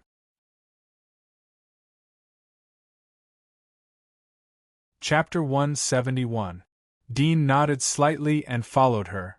Is this a new alchemy nest? Almost. Nightingale answered vaguely. She suddenly thought of something and asked. I almost forgot to ask. Are you an apprentice alchemist, or have you joined the Dark Church and become an official alchemist? Dean quickly thought about her words and truthfully said, I'm still a trainee. Nightingale let out an oh and suddenly changed the topic. Speaking of which, we haven't seen each other for nearly 4 years. You suddenly left and completely lost contact with me. Did you encounter any trouble? Dean nodded slightly. A little trouble, but it's over now. Nightingale smiled. It's okay. Do you have your own alchemy point now? Dean's eyes lit up. I have one. What's wrong? It's nothing. If you have time, I can take you to see the rats. Their gathering place is in this town, not far from here. If you have the need in the future, you can study with them, Nightingale said with a smile. Dean's heart moved. The mice aren't with you? Nightingale slightly shook her head.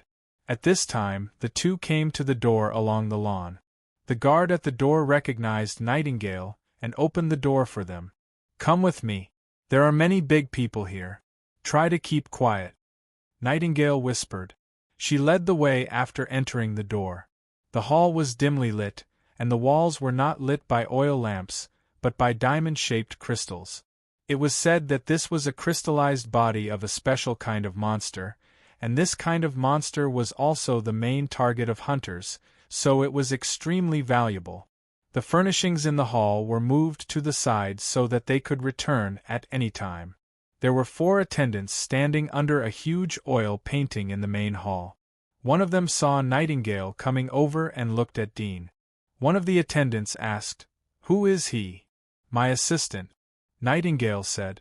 The attendant looked at Dean but didn't say anything. He turned around and pushed the wall next to him. There was a slight rumbling sound. The wall under the oil painting slowly split open and revealed a dark passage. Nightingale went in first.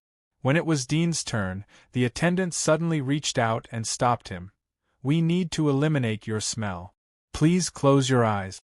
Dean looked at Nightingale and slowly closed his eyes. He felt a fine powder falling from his body. The powder had a strong earthy smell, and it covered up his smell. Go in, the attendant said. Dean opened his eyes and saw Nightingale waiting in front of him. He immediately followed her. After he entered, the passageway slowly closed and returned to the appearance of a wall. The surrounding light was dim, but Dean could see very clearly. He followed Nightingale along the curved passage. Soon, the light was much brighter. They came to a huge square surrounded by high rock walls. The dome was also made of soil, but it was embedded with shining crystals. There was a striking building in front of the square. It was as majestic as the magistrate, but it had a bit more gloomy atmosphere. That's a branch of the Dark Church, Nightingale whispered. Dean couldn't help but look at it. He was shocked. He didn't expect that there was another world under the seemingly ordinary manner of a rich businessman. Such a huge underground structure was an extremely huge project, beyond his imagination. Nightingale. At this time, a clear and bright voice echoed.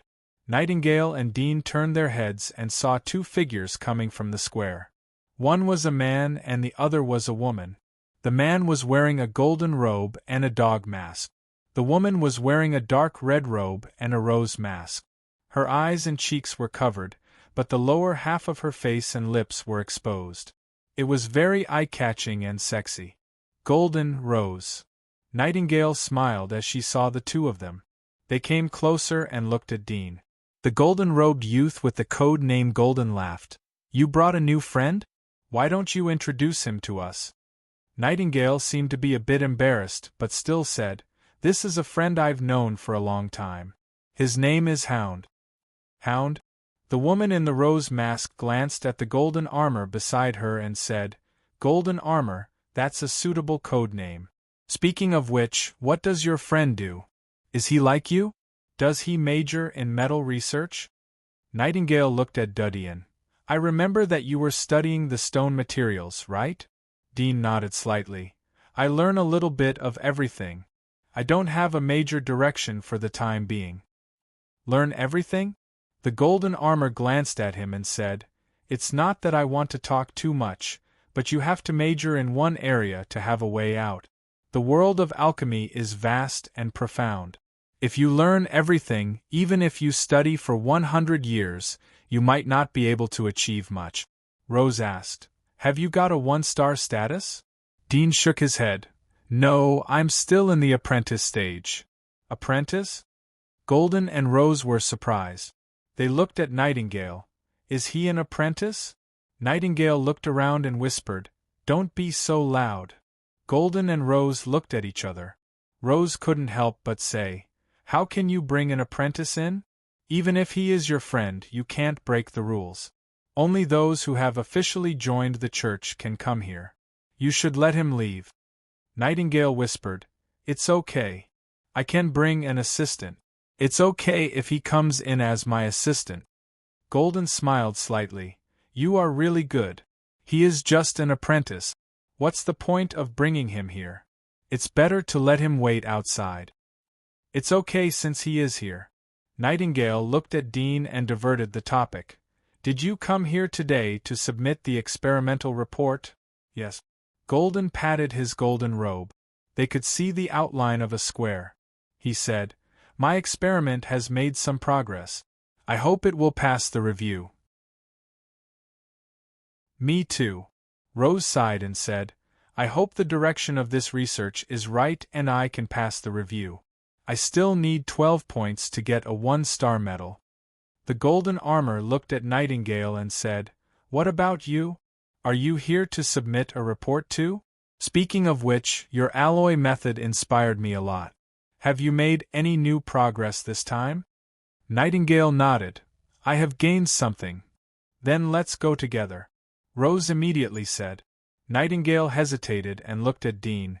Would you like to wait for us here?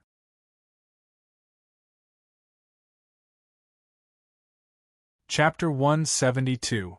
Nightingale nodded. Almost. But even if you don't have a complete alchemy result, as long as you can come up with a reasonable framework of alchemy conjecture, you can get basic alchemy points and alchemy certificate if you can pass the review. After all, apprentices can only learn so much. It is very difficult to find a new direction from all the alchemy theories that have already been opened up. Thus, as long as you can come up with some relatively open-minded or creative conjectures, you might be able to pass the review. Dean nodded slightly.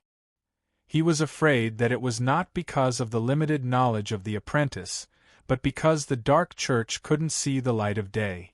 In the long confrontation, the consumption of the grassroots was far more than that of the Holy Church. The only way to maintain the number and scale of the dark church was to relax the requirements of the lower level. In the end, the lower level would always serve the higher level. Rose looked at Dean and said, Even if you put forward an alchemy conjecture, you need a complete alchemy process and a relatively complete alchemy formula. Otherwise, it can only be regarded as fantasy. Yes. Golden nodded in agreement. Dean thought for a moment and said to Nightingale, I have an alchemy conjecture. I will take this opportunity to apply to the dark church. Nightingale's eyes were a bit surprised. She smiled. It seems that you haven't given up on the pursuit of alchemy in the past few years. I would like to see it. I wish you success. Rose and Golden looked at each other. They wanted to say something but hesitated. In the end, they held back and didn't say anything. After all, Nightingale was a friend of Nightingale. It would be rude to continue to question her. Immediately, the four of them went to the dark church behind the square. In front of this magnificent hall there were two stone sculptures. They were very similar to the sculptures outside the holy church. There were two four-winged angel sculptures, one male and one female. Both had a handsome face. Their hands were folded in front of their chest, looking up at the sky as if they were praying for all sentient beings. The only difference was that the cheeks of these two angel sculptures were a bit less merciful. Instead, there was a bit more evil charm. Moreover, their wings and clothes were black. They were wrapped in chains and had a bit of a murderous aura. Dean knew from Roseyard's notes that these were the purgatory angels that served the king of destruction. The four of them walked up the stairs, passed by two purgatory angel statues that were over 10 meters tall, and entered the dark hall. The hall was very spacious. There was a huge sign on the left side of the hall. There were many white papers on it. Dean glanced at the white papers and saw that there were various alchemy materials, potion materials, alchemy team recruitment information, and so on. Nightingale stopped and looked back at Dean. "You are an apprentice. According to the rules, you can't personally submit your conjecture to the Dark Church. You can only find your master or other official members of the Dark Church to help you." Dean was surprised but immediately understood. Other alchemists were different from him. Most of them had their own masters. The reason why they stepped on the path of alchemy was that they met their masters and learned some superficial alchemy knowledge under the guidance of their masters. "Then please help me to submit it," Dudian said to Nightingale. Nightingale smiled and said, "Can you trust me? We are old friends. How can we trust each other?" Dean smiled. If it was an average person, then he wouldn't believe it. Taking someone else's alchemy experiment as one's own wasn't something that hadn't happened before. Even many masters and apprentices would have such a problem. After all, a great and successful alchemy experiment would give a terrifying amount of point. Nightingale smiled. "All right, leave it to me." She stretched out her hand from the black robe. It was a white and delicate little hand. Dean glanced at it and knew that the owner of the small hand was a pampered person. He rarely did things in person. There was no sign of heavy work done on the palm. "Do you have a pen and paper?" Dean asked. Nightingale, gold armor, and Rose were all stunned. Nightingale withdrew her hand and said in astonishment, "Don't tell me you want to write it now?" Dean coughed. "It's written in my mind. It won't take too long." "Really?" Although she heard Dean's words, Nightingale still looked at him suspiciously. Who would come to submit an alchemy conjecture without being prepared in advance? Like them, when they came to submit alchemy results, they would repeatedly write, repeatedly revise and check several times to confirm that there were no typos or omissions. Rose asked suspiciously, "Are you really ready? Don't tell me he said that because he wanted to see this place for himself?" Nightingale looked at Dean for a moment. "Can you really write it down?" Dean nodded slightly to show his affirmation. "All right." Nightingale thought for a moment. "We will submit it first. You can write it down on the side. There is a place there." Rose and Gold looked at each other but didn't say anything. Anyway, they wouldn't be the ones who would lose face. There was no need to offend others. They took Dean to a counter next to the hall. There were many potion materials and alchemy materials behind the counter. There was a door next to it. Every once in a while, someone would come out of the door. The people in front of the queue would enter through the door. Apparently, it was the place where the test would take place. "Nightingale, look, there is zirconium behind it. My God, it's so expensive." While waiting in line, they were also looking around. Gold noticed the corner of the counter in front of them, and exclaimed in a low voice. Nightingale looked over and sighed. "It's really expensive, but my alchemy table is too poor. Even if I buy it, there is no way to melt it." Dean looked over. This zirconium was a rare metal ore. It was the size of a fist and silver gray. At the moment, a small piece on the counter was priced at 12 gold coins. One gold coin was equivalent to 10,000 copper coins, which was equivalent to the annual income of most residential families. Zirconium metal. Dean's eyes flashed slightly. This thing had a very high corrosion resistance. If it was added to the hunter's armor, it could improve the quality of the armor by several times. It could be used to deal with some monsters that could spit corrosive acid mist. Suddenly, Rose pointed to a tall and handsome figure in the front of the queue. Judging from the figure, it was a young man. Different from the other people's robes, he was wearing clothes, which were exquisitely tailored silver-white clothes with gold embroidery. He was very eye-catching in the crowd. Chapter 173. Forbidden Alchemist's Family? Dean was surprised. He looked at the youth and noticed that there was a badge on the youth's shoulder. It was engraved with a red mushroom pattern. He couldn't help but be surprised. TSK, our luck is not bad this time. The people of the Blaze family are indeed extraordinary. They dress differently from us. I heard that there is an extremely powerful force behind the Blaze family to protect them. The golden armor at the side tiptoed to take a look. It covered its mouth with its hand and whispered, "It's really someone from the Blaze family. We can't compare to a family that can research the forbidden technique." Rose's eyes were full of brilliance as she looked at the back of the youth. Nightingale whispered, "I really hope to see the Inferno family's forbidden technique." Dean was curious as he heard their words. What is a forbidden technique? He didn't see these things in Roseyard's alchemy note. Even a 3-star alchemist couldn't get access to it? Nightingale lowered her voice and explained. Forbidden technique, as the literal meaning is that it is forbidden to use alchemy. Many great alchemists have been born in history. They have created some incredible alchemy abilities. Legend has it that they can destroy the world. Some can boil lakes, and some can turn the land into a desert. These alchemy techniques are classified as forbidden techniques by the Dark Church because of their great lethality. Research and use are prohibited. Once discovered, the Dark Church will investigate. Dean was startled. Can boil lakes? Is it quicklime and sodium? Turn the land into a desert? He had heard of this alchemist. The Ryan family had once provoked such an alchemist, which led to the family's fiefdom turning into flowing soil and declining ever since. The founder of the Inferno family created a forbidden technique called Inferno. It is said that it will explode when it meets fire. The power is so great that it can even raise a small town to the ground. The golden armor sighed emotionally and said, "Just thinking about such a forbidden technique makes my blood boil. Every time I want to give up, I can't help but persevere when I think about the existence of such a great forbidden technique." "Me too." Rose agreed with a sigh. Nightingale said, "As long as you create a forbidden technique, you will be awarded a lifetime medal.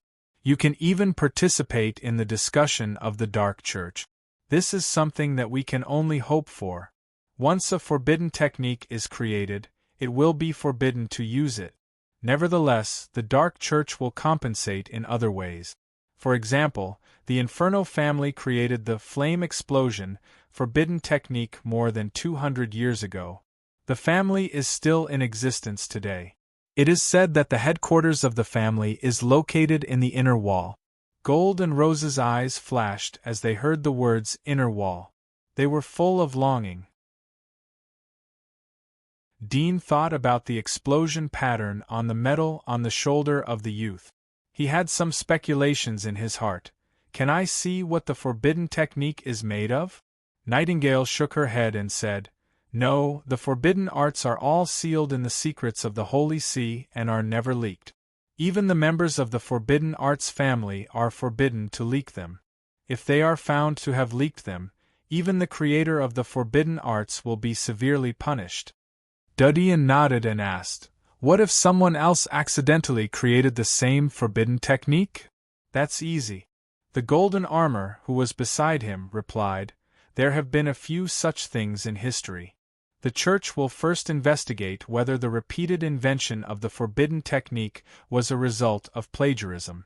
If not, they will give the second creator a corresponding amount of alchemy points as encouragement.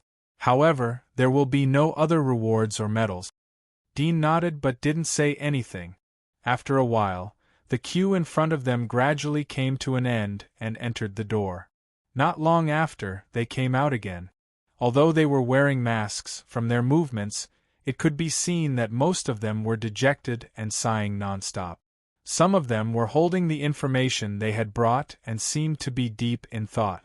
Nightingale, Rose and Gold couldn't help but look back when the youth of the Inferno family came out. They looked at his back as he left. After a few more people, it was finally Dean's turn. "Go in," a man wearing a white mask indifferently said behind the counter. The four of them entered the door. Behind the door was a dark room. It looked like an old office. There were 3 or 4 desks scattered around the room. Several people wearing the same masks were sorting out the information. A slim figure wearing a devil mask was sitting behind the desk near the door. She was wearing a black silk skirt. Her snow-white arms were exposed. It was incompatible with the ugly devil mask on her face. "Sit down. Who's first?" A pleasant voice came from behind the mask. Nightingale and the other 2 looked at each other. Rose said, "I'll go first." Rose handed out the information under her dark red robe. She respectfully put them in front of the Devil Mask Woman. The Devil Mask Woman opened the stack of information and quietly read it. Nightingale saw the opportunity and pulled Dean. She pointed to an empty table next to her and whispered, "Right over there." Dean felt her breath drifting out from behind the mask. He leaned back slightly and instinctively pulled away a little. He nodded and took the pen and paper from her hand. He went to the table next to him and tested the depth of the writing. When the ink penetrated the tip of the pen, he began to write. Using multiple layers to filter water, this method has already been used.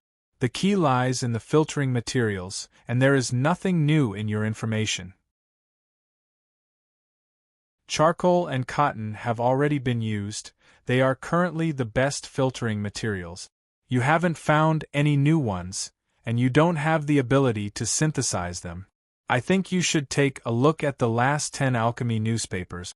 After a while, the woman with the evil ghost mask raised her head and handed the information in her hand to Rose. Her tone was a little cold. Rose froze for a moment before taking her alchemy materials. She lowered her head, seeming somewhat lost. The golden armor patted her shoulder to show encouragement. At the same time, he handed out his own book and said, "This is mine." The malevolent masked woman took it and flipped through it. After a short moment, she shook her head and said, "Extracting plant gum to make a new synthetic material. Although your alchemy formula seems feasible, the formula is wrong. The combustion link isn't detailed enough, and the temperature comparison isn't written down. Moreover, the decomposition process should only be something you thought about in theory, but you didn't put it into action. The formula is flawed. In addition, this idea is not creative. Both of your ideas are too rigid. There is no sense of novelty." She threw the information back. The golden armor picked it up and put it back into his robe.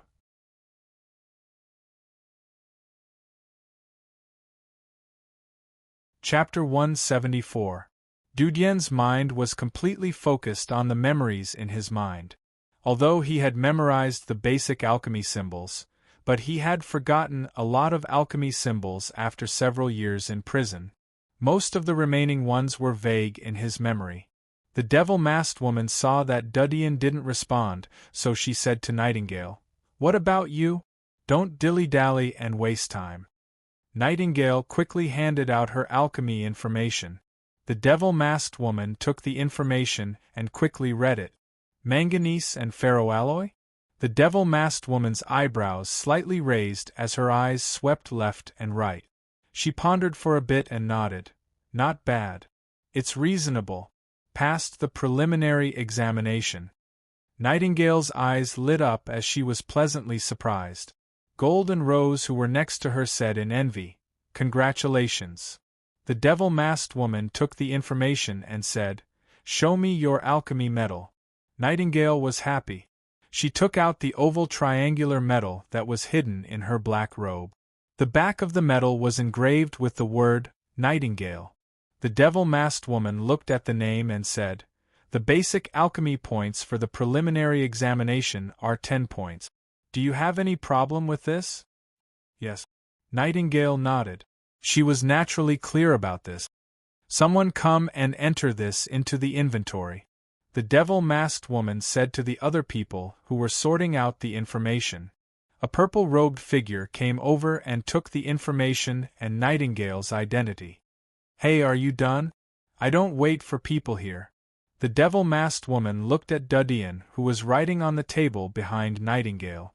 Dean put away the pen and gently blew the ink on the 2 pieces of paper.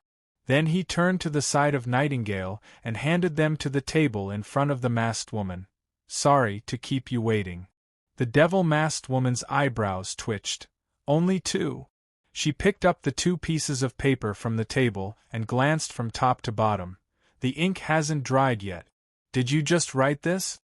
Nightingale, who was standing to the side, hurriedly said, "I'm sorry, he's my assistant and he's just an apprentice. When he came to apply for admission, he forgot to prepare the alchemy materials, so he wrote it down at the last minute." The devil-masked woman snorted but didn't say anything. She continued to read the papers. "Yellow and red scales burning? Glass powder?" The woman quickly scanned the first piece of paper and glanced at Dudian. She continued to open the second piece of paper. It was still wet with ink, but there were very few alchemy formulas. Sulfur, wood powder, fire saltpeter? She slowly swept her gaze downwards and was suddenly startled. Although she was wearing an ugly demon mask, Nightingale, Gold, and Rose still felt her pause. Dean looked at her closely. After a brief silence, the woman slowly looked at Dean. "These are 2 alchemy techniques. Both are related to flames. Do you know anyone from the Inferno family?" Dean's eyes flashed as he shook his head. "I don't know." "Really?" The woman narrowed her eyes as she stared at Dean's mask for a moment. She retracted her gaze and said, "The first alchemy is about the analysis of the basic melting point and ignition point of the material. It is relatively elementary. You can barely qualify as an official alchemist. The second alchemy is more special. We will keep it for the time being. We will give you the results after the confirmation." Dean thought about the words of Nightingale and others. He nodded to show that he understood. "More special?"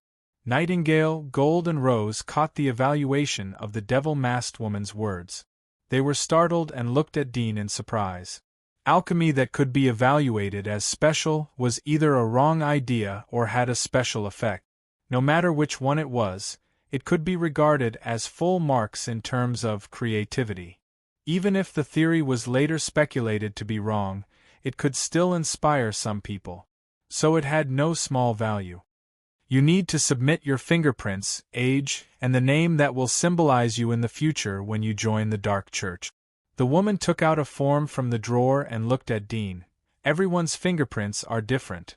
We have professionals who can distinguish the difference between everyone's fingerprint. Once registered, this will be your identity in the future.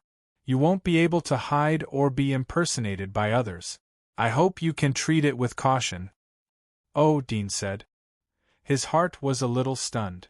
Previously, he was still thinking about how this world's information was blocked. There was no iris recognition and blood type entry. What if someone killed others and used other people's metals to impersonate them? He did not expect to master fingerprint recognition. "Have you thought about your future title?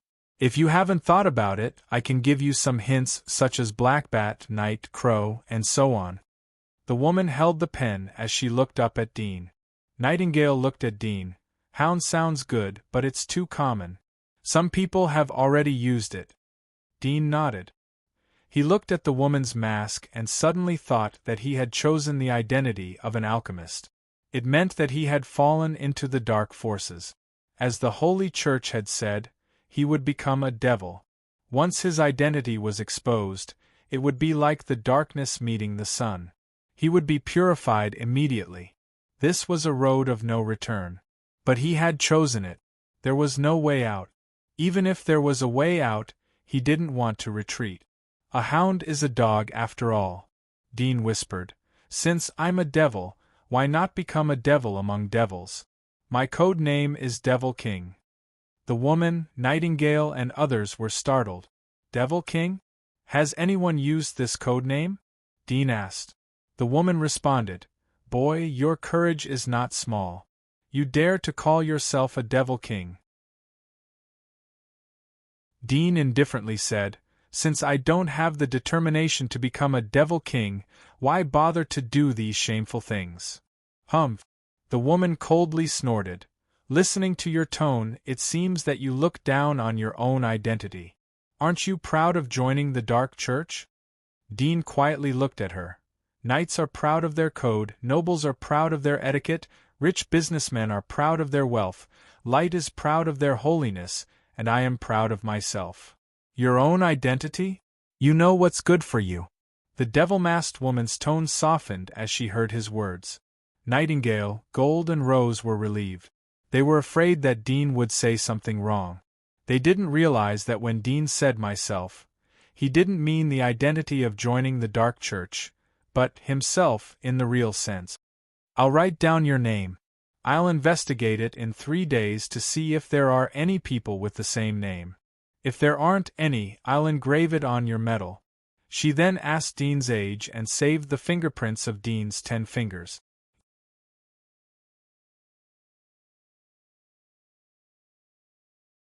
Chapter 175. Go and come back in 3 days. The woman put away the materials and asked the 3 of them to leave. Nightingale looked at Dean as they left the room. Her eyes behind the owl mask flashed. Congratulations! Your first application was approved. Now you are an official alchemist. Congratulations, said the golden armor beside him with a smile. Rose blinked and curiously asked, What kind of alchemy did you submit? How could it be called special? Dean smiled. It's just ordinary alchemy. Rose didn't ask again as she saw that Dean didn't want to say it. Nightingale looked at Dean. Are you free? I'll take you to see Mouse.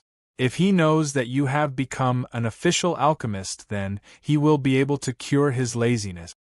Dean thought for a moment and shook his head. No, I have other things to do. Let's go another day. All right. Nightingale nodded. Nightingale and the others didn't leave immediately. They strolled in front of the shops around the square. Occasionally they would see rare alchemy materials that were hard to find outside. They would buy some. Dean accompanied them to stroll around. He noticed that there were not only alchemists in the Dark Church's branch. There was another extremely evil profession, potion master. If alchemists were equivalent to the scientists of the old era, then potion masters were a group of madmen who were interested in developing various poisons and potions. They were crazier than the alchemists of the Life faction. In the history of the giant wall of Sylvia, potion masters had slaughtered small towns and exterminated aristocrats. Their destructive power was extremely terrifying. Dean had read in Roseyard's notes that it was better to provoke the Holy Church than to offend a potion master. Otherwise you wouldn't know when you would die. Moreover, the fate of being poisoned by a potion master was extremely painful and miserable. Potion master. If I use the poison to hunt monsters outside the giant wall, then it would be a good weapon. Dean thought in his heart. At this time he saw Nightingale picking a small piece of nickel in front of the shop. After a while, they were almost done with their stroll and left together. Do you want me to give you a ride? Nightingale asked as she remembered that Dean didn't have a carriage. Dean shook his head. Thanks, but it's not on the way. Nightingale nodded slightly. In fact, she was just being polite. If Dean agreed, she would be in a difficult situation. From childhood to adulthood, she had never been alone with strangers except for her relatives and servants. Gold Armor and Rose also got into their carriages and left. Dean came to a dark corner of the town. After confirming that no one was following him, He took off his mask, put away his black robe, and quietly left the town. In a secret hall that few people knew about, in an office in the main hall, a few figures shrouded in darkness sat at their respective tables, busying themselves. Suddenly, a slight sound came from a metal pipe beside one of the tables. The people sitting at the table turned their heads to look, only to see a pitch-black triangular snake head slowly protruding from the metal pipe. Its forehead was covered with black scales, and one could tell at a glance that it was a venomous species. The figure at the table slowly stretched out his hand, as if he wanted to stroke the snake's head.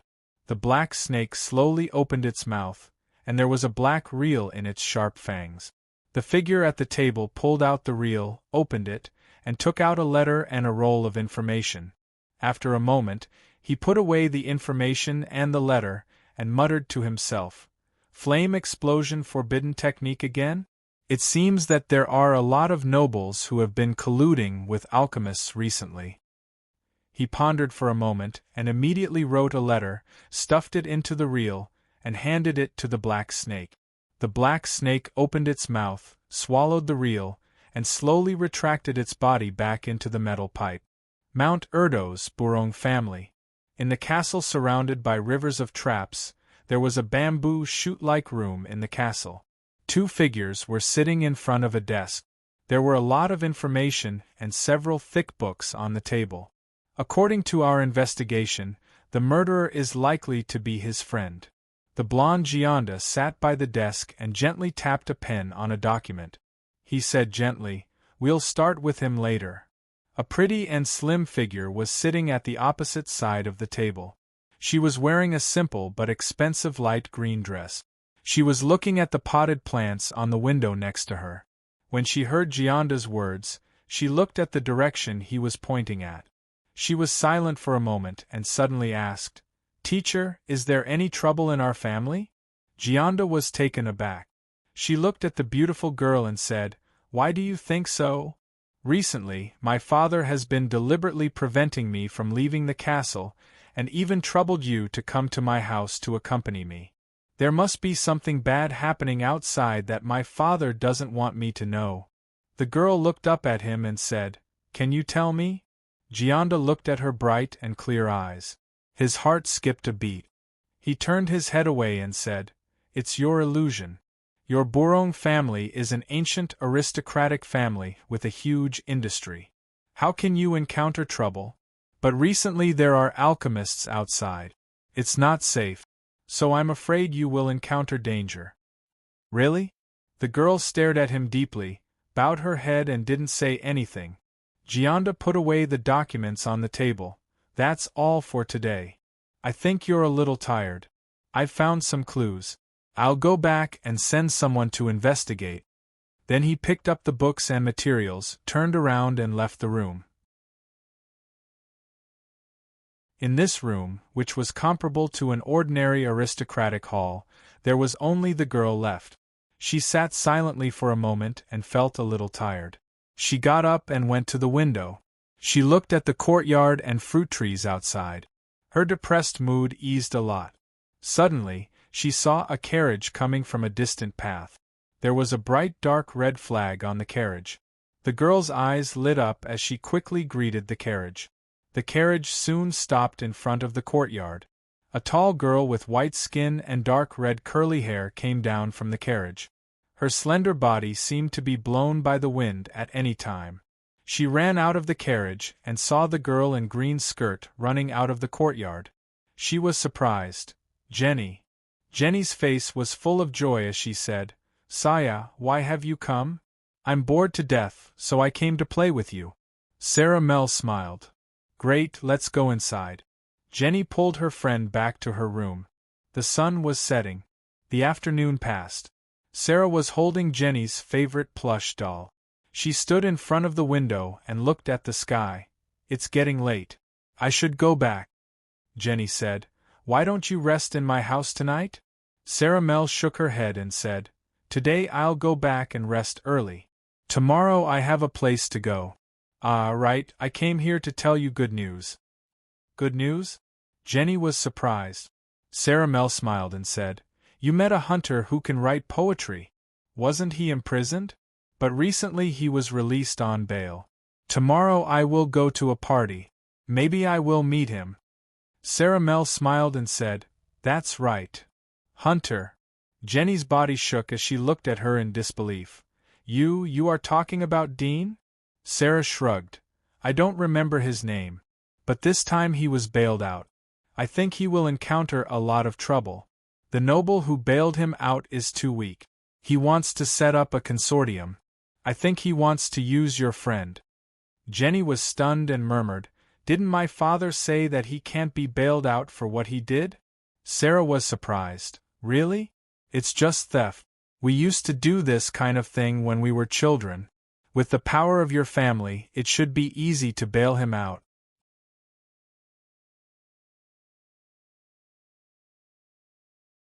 Chapter 176. What's fair or not? As long as you are happy. Sarah Mel poked her head with her finger and said, "You are too honest. Like my father said, grab whatever you like. There is nothing in this world that can't be exchanged with money and power. Well, except for great artists like Master Tiza." Jenny sighed and slowly shook her head. Although she and Sarah Mel were childhood playmates and had similar interests in many aspects, there were some things that she still firmly believed in her own belief. "I'll go back first." Sarah didn't say much as she waved goodbye. Jenny nodded and suddenly thought of something.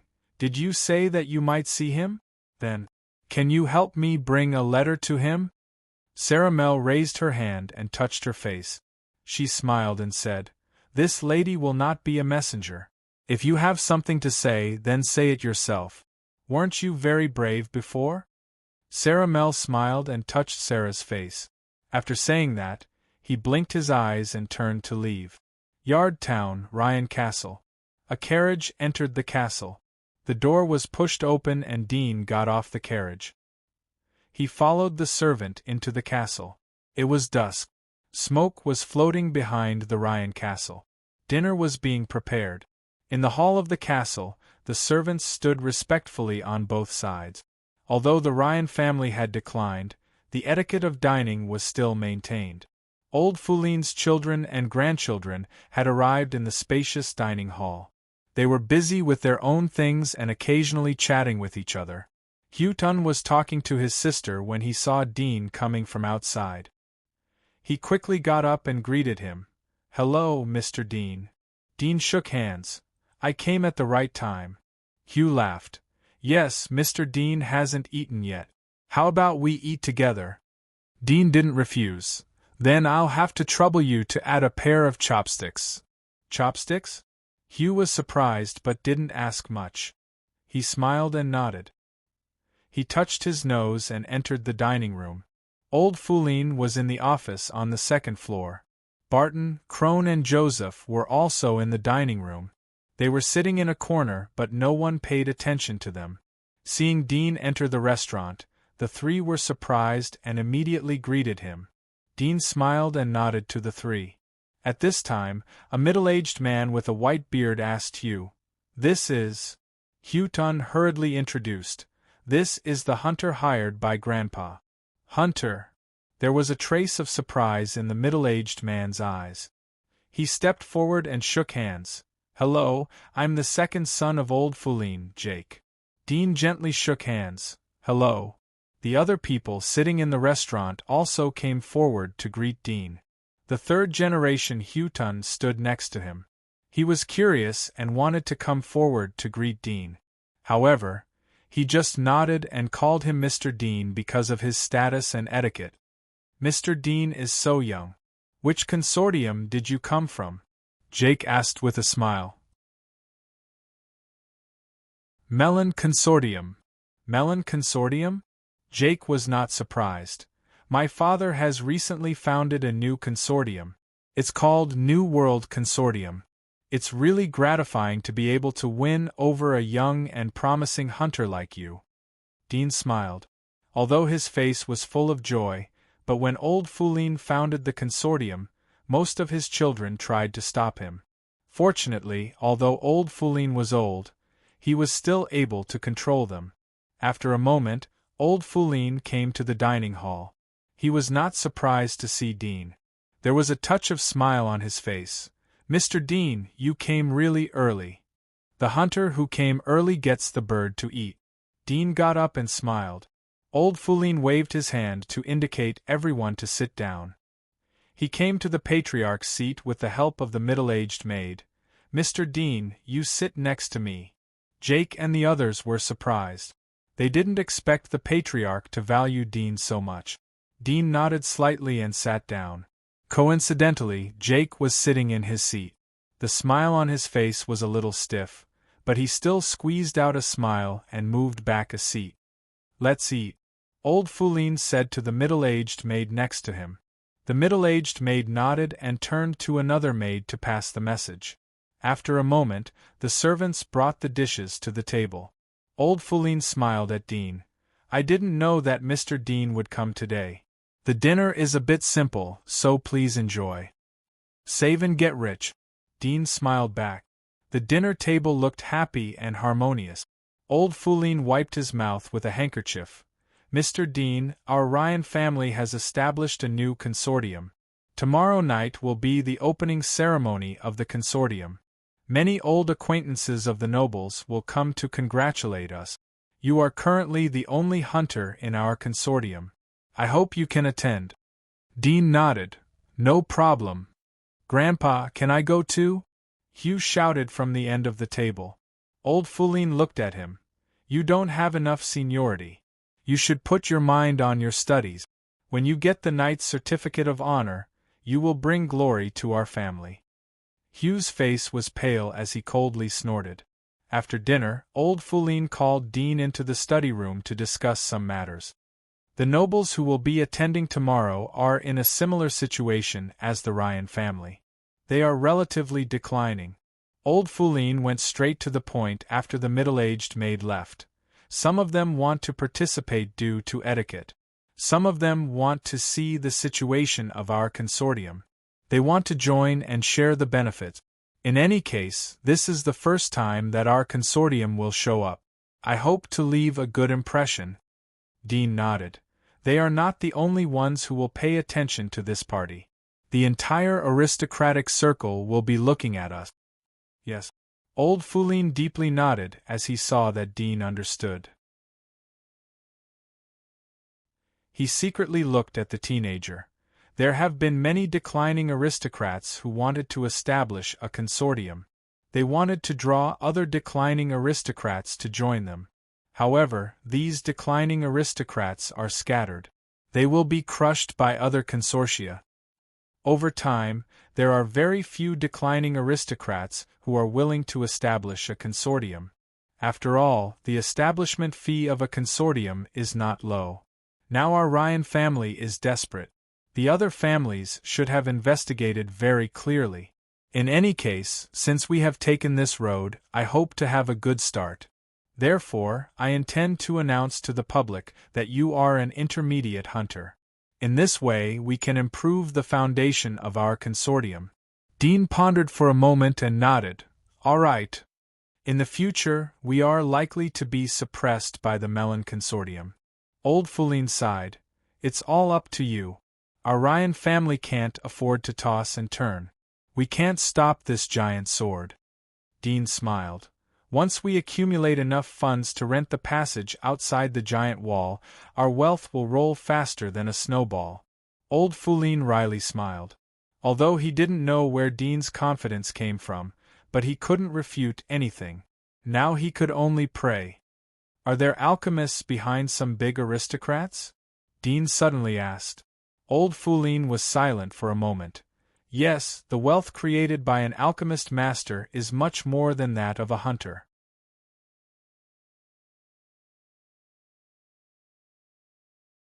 Chapter 177. Old Foulin looked at Dudian. "You don't seem surprised." Dudian smiled. "Why should I be surprised? Alchemists are evil and dark existences. Even the knights are loyal to the aristocracy. Isn't it surprising that they have dealings with these evil and dirty guys?" Old Foulin looked at him. Dudian faintly smiled. Everyone has a dark side. I believe that even the Pope of Light has his own secret. So there is nothing to be surprised about. If there is no dirty means, then how can you live well? After all, the world's resources are limited. If you live well, then it means that there are people who live poorly. They will naturally try to take away your life. Old Foulin silently looked at him. Did you learn all this in prison? It's a very simple rule. Everyone knows it. There is nothing to learn. Dudien indifferently said, Do you know which aristocrats have alchemists working for them? Old Foulin looked at him and sighed. There are too many. Basically all the upper-class aristocrats have some relationship with the Dark Church or alchemist. The military is no exception. Do you know who the alchemists behind the Milan and Bourgogne families are? Dudien asked again.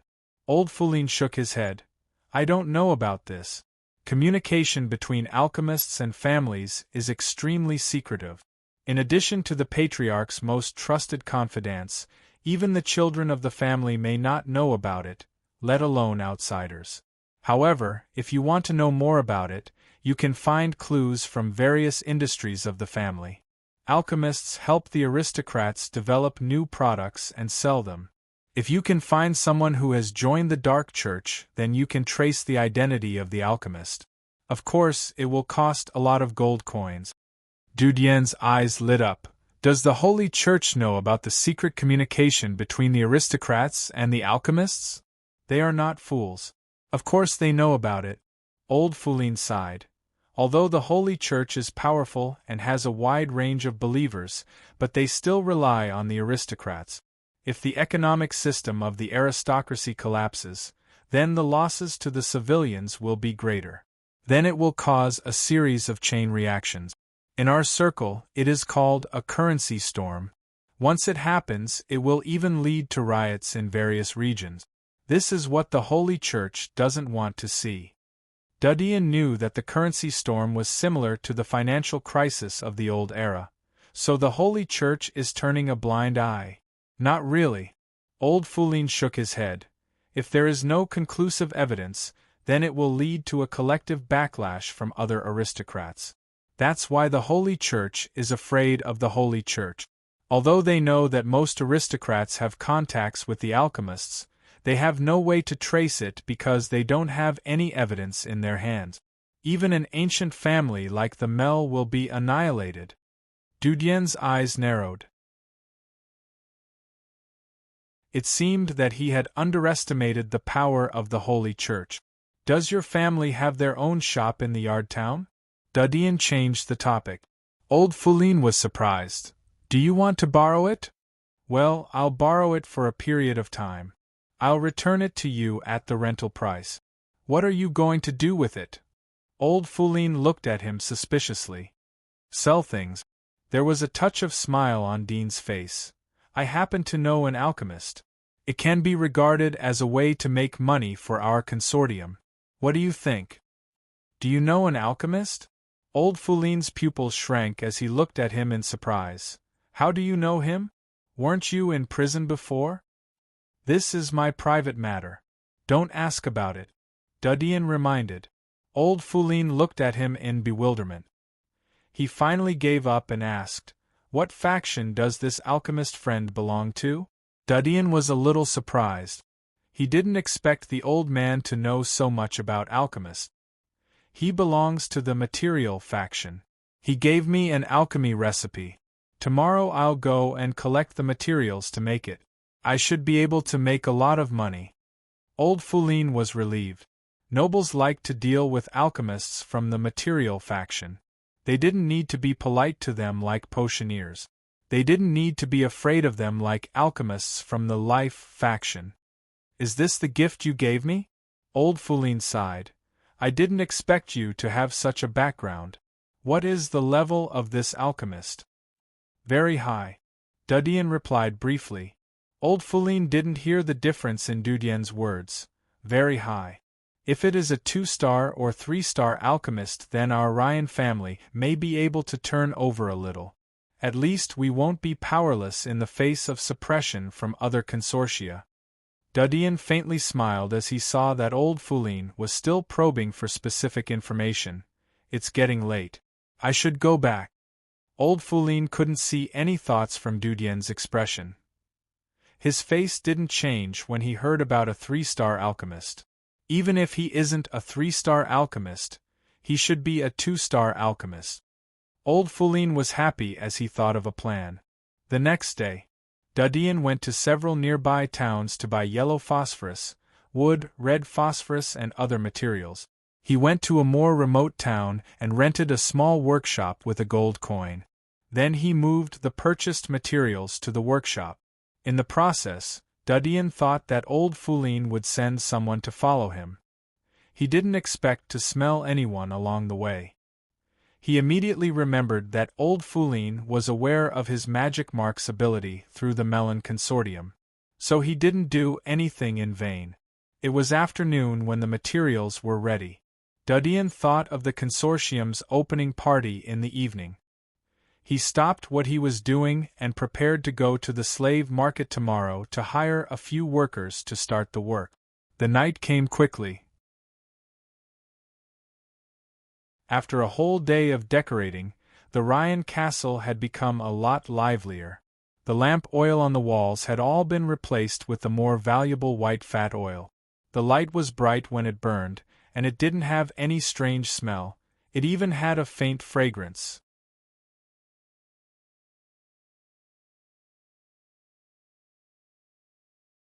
Chapter 178. An aristocratic carriage drove into Yardtown and passed by the front of the town's households. Such a grand scene surprised the townspeople. Ever since the Ryan family moved here and became their lord, they had never seen so many nobles come to visit them. The carriages stopped in front of the Ryan castle. Old Foulin's butler personally stood at the door to greet the guests. Dean had come early in the afternoon to discuss matters with old Patriarch Foulin. At the moment, both of them were standing in front of the window on the second floor of the castle. They were looking at the brightly lit manor. The carriages had flags of their respective families. Old Patriarch Foulin introduced the origin and background of each carriage to Dean. Dean benefited a lot from this. Almost everyone has arrived. Let's go down to entertain the guests. We can't be too rude as the host. Old Foulin said to Dudien. Dudien nodded. Both of them went downstairs and entered the decorated hall. Originally there were only 4 oil lamps in the hall, but now there were more than a dozen. It was as if it was daytime. Nobles dressed in bright clothes with extraordinary temperaments were chatting with their wives and children in the hall while enjoying snacks and fine wine. The aristocrats who were chatting enthusiastically turned their eyes to them as Dudien and old Patriarch went downstairs. It was obvious that they had been paying attention to them for a long time. "Oh, old Foulin, I haven't seen you for a few years, but you still look so energetic." A middle-aged aristocrat who was standing next to the stairs saw old Foulin coming downstairs. He immediately raised his glass and smiled. Dudien glanced at him. Old Foulin had told him that the middle-aged man was from the Nikon family of the neighboring towns. They were also a declining small aristocratic family. Moreover, they were different from the Ryan family. Nikon family had been a small aristocratic family from the beginning to the end. They had been struggling to survive until now. Old Foulin gently smiled. "You're overpraising me. Are you used to drinking wine? If I had known that you have such good wine here, I would have come over earlier." The middle-aged man laughed. Old Foulin smiled. "You are welcome at any time in the future." At this time, other nobles also came to greet old Foulin. There were a total of 8 aristocratic families. Most of the patriarchs had come in person. Only 2 families had sent their children to congratulate old Foulin because their patriarchs were too old. Old Foulin was the same generation as them. As the old saying goes, a thin tiger is stronger than a wolf. A graceful lady said with a smile, "The Ryan family must want to make a big movement by establishing a consortium, right?" The others looked at old Foulin with a smile. Old Foulin chuckled. "Since we are establishing a consortium, we naturally want to make a lot of money. Don't you want to? The middle-aged man from the Nikon family asked with interest. So, old patriarch, you have a good source of income? Old Foulin smiled. Let's talk about this later. The party is about to begin. Let's listen to the music first. I have specially invited the master of St. Peter's Music College to come and play. Seeing him change the topic, the others didn't continue to ask. They followed old Foulin into the hall. They came to the seats in front of the music stage. Who is this? Another fat middle-aged man asked as he looked at Dean, who was inseparable from old Foulin. Old Foulin smiled. This is our consortium's hunter, Mr. Dean. Hunter? The nobles who were sitting next to old Foulin changed their faces. They subconsciously moved away from Dudian, but soon realized that it was rude. Moreover, it was useless. So they restored their original position. The fat middle-aged man squeezed out a smile. I didn't expect that your consortium would be able to attract hunters so quickly. It's really a fierce momentum. Haha, Dean noticed the fear in the eyes of the nobles.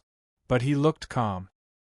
He knew from old Foulin that the existence of hunters was extremely popular and hated by the nobles.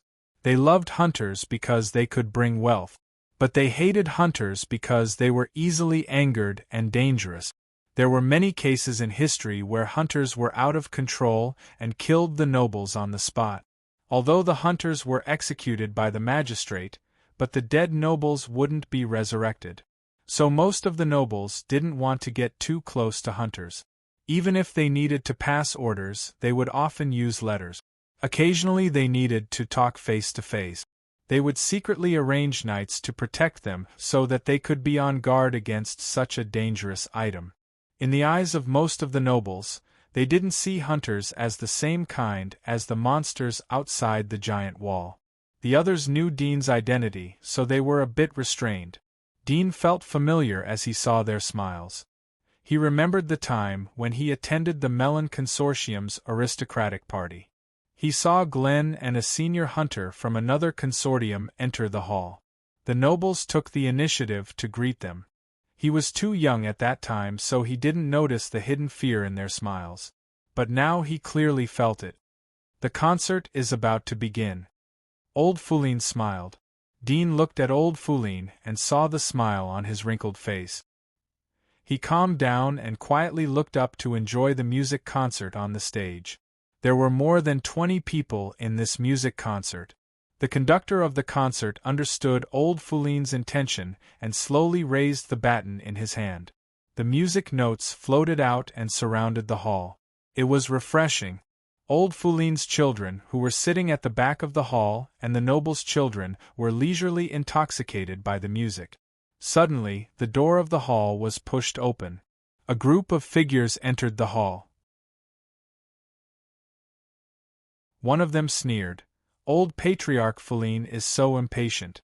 The banquet hasn't started yet? The flowing music came to an abrupt end.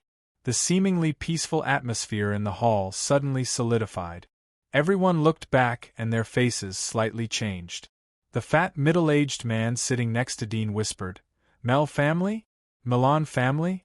How come they are here? Dean recognized the identity of the person who came. It was a slim and elegant girl. Her cheeks were extremely beautiful, like a dream. Her clothes were exquisitely tailored and had a noble temperament. There was a young man standing next to her. He was wearing a gorgeous platinum costume. His posture was straight like a knight. He had an aristocratic fencing sword on his waist. Behind the two of them were 5 or 6 knights and 2 attendants.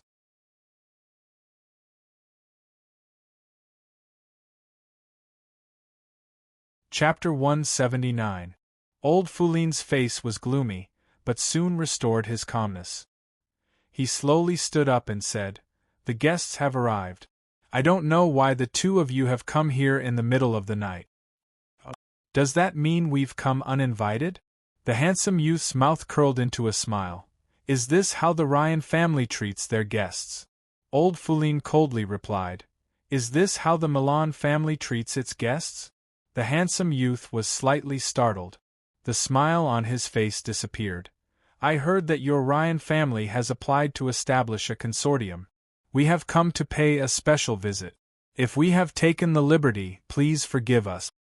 Although his words were modest, his tone and expression were still stiff. There was even a hint of sarcasm in them. Old Foulin indifferently said, "After all, it's less than 100 years of history. I can understand that there isn't much etiquette inheritance." The handsome youth's face sank. He rolled his eyes and suddenly smiled. "Our Milan family's history can't be compared to your Ryan family's. But it's a pity that a giant tree grows old and flowers wither. Not every family can preserve their traditions and wealth." Old Foulin indifferently looked at him. "Today the sun will set and tomorrow the new sun will rise. But who knows whether the new sun will follow the footsteps of the old sun?" The handsome young man's face slightly changed. He was about to continue to speak, but the girl next to him smiled. "Is there a great banquet tonight? How can it be so sour? Patriarch, please forgive us if we offend you. We came here on behalf of our father to congratulate you. I wish your consortium a smooth sailing and a bright future." Old Foulin faintly smiled. "My two fathers are so busy, but they still remember to worry about us. It's really a trouble for them. After all, you used to be part of our melon consortium. We should remember you." The girl smiled. Old Foulin glanced at the knights behind them. "It seems that your father didn't teach you that it is forbidden to bring knights to the banquet." The handsome youth next to him narrowed his eyes and slightly sneered. "Of course we know this, but I heard that there is a hunter in this banquet. I think you know about it. What if you get bitten by a hunter when you are together with such a dangerous creature? What would you do if you don't take any precautions? Of course, I believe that with your teachings, you will definitely be able to make that hunter obedient. But no matter how obedient a loyal dog is, there will always be a time when it goes crazy, right?" Old Foulin glanced at Dudien from the corner of his eyes. He saw that Dudien looked calm, as if he hadn't heard the words. Old Foulin was relieved. "Hunters are our guests and partners. I didn't think that Melon Consortium would treat their subordinates like this. It's really sad. I hope that they won't hear these words. Otherwise, it's hard to guarantee that there won't be any trouble." The handsome youth was startled. There was a trace of anger in his eyes. He wanted to attack but was stopped by the girl next to him. "I heard that the hunter you recruited was a newcomer of our Melon Consortium. Is his name Dean?" the girl asked.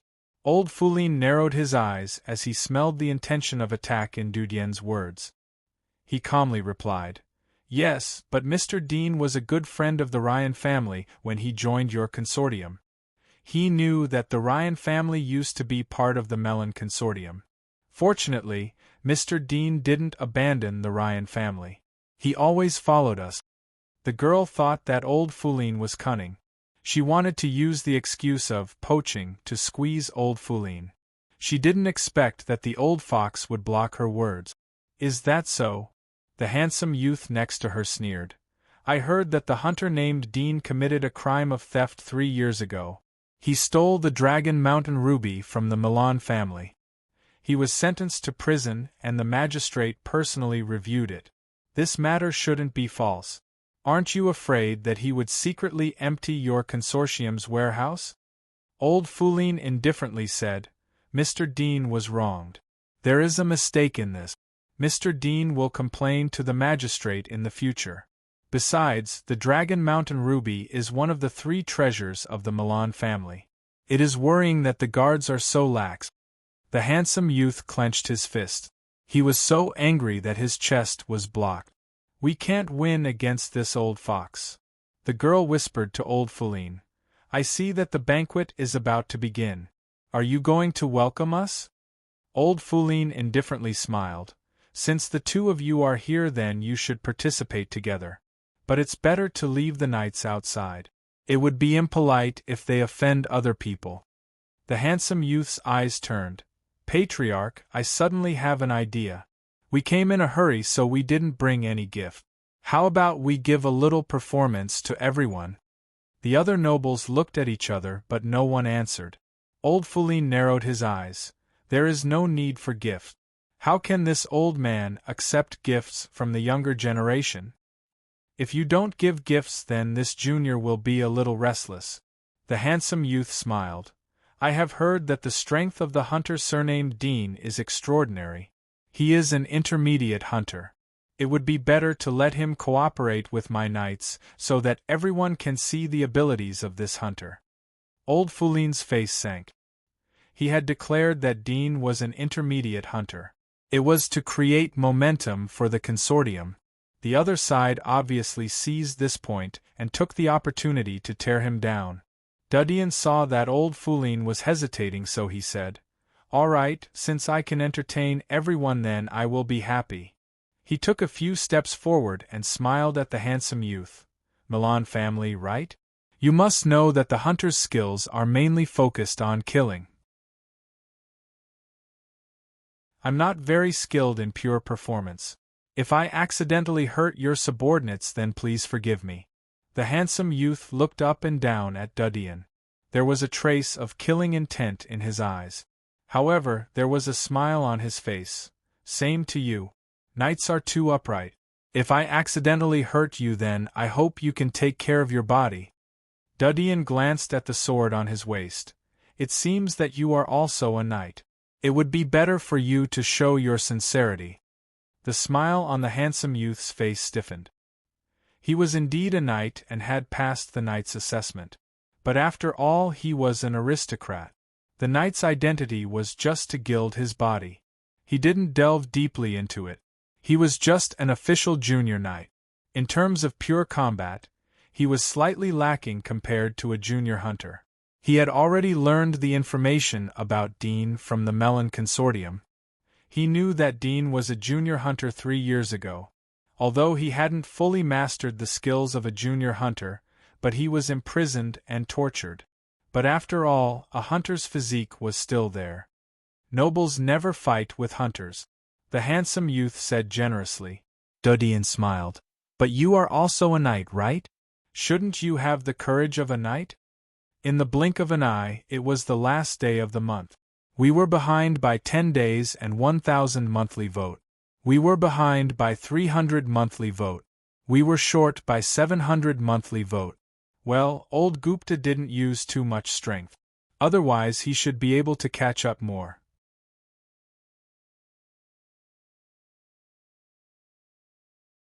Chapter 180. The handsome youth's face changed. Dudian had used the knight's spirit to force him, so he had no reason to retreat. Although he was an aristocrat, and the knight's identity was just a gilded book. But he had passed through layers of tests to obtain this identity. So he still had some knight's spirit. At the moment, under the watchful eyes of the public, even if he tried to defend himself, others would think that he was afraid. There was a surge of anger in his heart. He was about to agree, but the girl next to him suddenly said, "Vic is just a guest who came to congratulate us. How can a guest personally come to the battlefield? You men will inevitably get injured. If you hurt him, then it will be a bit rude." Dean narrowed his eyes as he saw the girl cleverly catch his words. Really? Since a beautiful lady like you can see that he will be injured by me, then there is really no need to compare note. After all, there is a need to interact with each other in order to liven things up. If it is a one-sided fight, then it will lose my grace. The corner of his mouth slightly curved, revealing a faint sarcastic arc. At the moment his back was facing the other nobles, so no one noticed the change in his expression. The handsome youth Vic and the girl could see it clearly. The girl frowned and was about to open her mouth again. Vic suddenly snorted. "Since you are so confident, I would like to see if the hunter is really as powerful as the rumors say." Dudian waved his hand and shook his head. "No, I don't want to hurt you. This lady can see that you are no match for me. Why bother to show off?" The girl frowned. She was trying to exonerate Vic. She didn't expect that her words would become a weakness of Dudian's attack. Vic was riding a tiger and couldn't back down. Whether I can win or not, we will know after the fight. Vic's eyes were full of murderous intent. I will liven things up for Patriarch Feline. If you get hurt by my sword, then don't blame me for not reminding you. Dudian shook his head. I am afraid that I will hurt you and sweep your face. Since it is a fight, it is normal to get injured. You should pay attention to yourself. Vic slowly held the sword at his waist and pulled it out inch by inch. Get ready to start. Master, don't. A middle-aged knight hurriedly whispered to stop him. Vic's face sank. Don't stop me. The middle-aged knight looked at him and sighed. He knew that he wasn't being impulsive, but was forced to fight by the boy who was a few years younger than him. He couldn't help but hate Dean. The girl sighed as she looked at Dudian. She took a few steps back and came to the edge of the hall under the protection of the knights of the Mel family so as to avoid being accidentally injured. The smile on Dean's face slowly disappeared. He quietly looked at him and made a gentleman's gesture. Please. Vic saw a flaw in Dudian's armpit. He suddenly straightened up and thrust his sword. Dean's body flashed. He was like a shadow as he bypassed Vic's sword and arrived in front of Vic. Their eyes stared at each other. Vic's pupils shrank. Although he had expected the hunter's physique to be extraordinary, he didn't think that it would be so much stronger than him. He was about to wave his sword to block, but saw Dean's palm coming towards him. Vic's body retreated a few steps. He staggered and almost fell down. His neck was slightly twisted to the side. His fair and handsome face suddenly became slightly rosy. However, the rosy outline of his face was like a palm print. Bold! The middle-aged knight rushed out and stopped in front of Vic. He pulled out the sword from his waist and pointed at Dean. Damn civilian! Kneel down. Dudian quickly said, Are you okay? Are you hurt? Vic recovered from the dizziness. He felt a burning pain on his cheek. His heart was filled with anger as he heard Dean's words. He turned around and was about to scold Dean. However, he almost spat out a mouthful of blood when he saw Dean. He saw Dean holding his palm. His face was full of concern and worry as he looked at his 5 fingers. He repeatedly said, Did I hurt you? Does it hurt? I'm sorry. I shouldn't have let you suffer like this. What was provocation? What did it mean to bully others too much? Vic felt that his lungs were going to explode. His blood was boiling as he saw the astonished eyes of the nobles and their children. Although he didn't have a mirror, but he could imagine how embarrassing and shameful he was at the moment. Kill him! Vic's teeth creaked as he roared in anger. The middle-aged knight clenched his sword and stared at Dean coldly. He took a step forward and continued to sweep his sword. His sword was as fast as a streamer. Even the shadow of the sword could be seen in the air. Dean didn't expect the middle-aged knight's physique to be so extraordinary. It should be close to the physique of an intermediate hunter. However, he didn't know whether the knight had magic marks in his body or not. Thinking of this, Dean decided to end the fight quickly. His body continued to retreat. He suddenly raised his hand to feign an attack, but the real move was to sweep his foot. The middle-aged knight's sword chopped at Dean's wrist. He didn't expect Dean to stop halfway. But the middle-aged knight was extremely experienced. He quickly thought that a killing move must be the opposite of a feint. The idea flashed in his mind. His lower body instinctively retreated and narrowly escaped Dean's foot. Dean didn't stare as he didn't hit the middle-aged knight. He quickly moved forward and raised his hand to pinch the middle-aged knight's arm. Open for me. The middle-aged knight's arm shook. He wanted to block Dean's 5 fingers, but the next moment he felt a sharp pain coming from the part of his arm that was pinched. He couldn't help but raise his other hand to break the siege. Dean reacted quickly. He grabbed the other hand with his right hand. He raised his toe and fiercely hit the middle-aged knight's nose. Bang! The middle-aged knight's head tilted back and blood spurted out of his nose. Dean took this opportunity to raise his right hand and hit the elbow of the middle-aged knight's arm that was pinched. Gotcha! The middle-aged knight's arm that was holding the sword suddenly bent in a terrible posture. The middle-aged knight screamed in pain. He loosened his hand and the sword fell to the ground.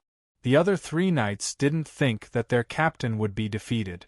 They quickly pulled out their swords and rushed up to Dean. Dean punched the middle-aged knight's chest with his left hand. The middle-aged knight was sent flying. He turned around and coldly looked at the other 3 knights. The cold, killing intent in his eyes was like an unrestrained beast. The 3 knights stopped their footsteps.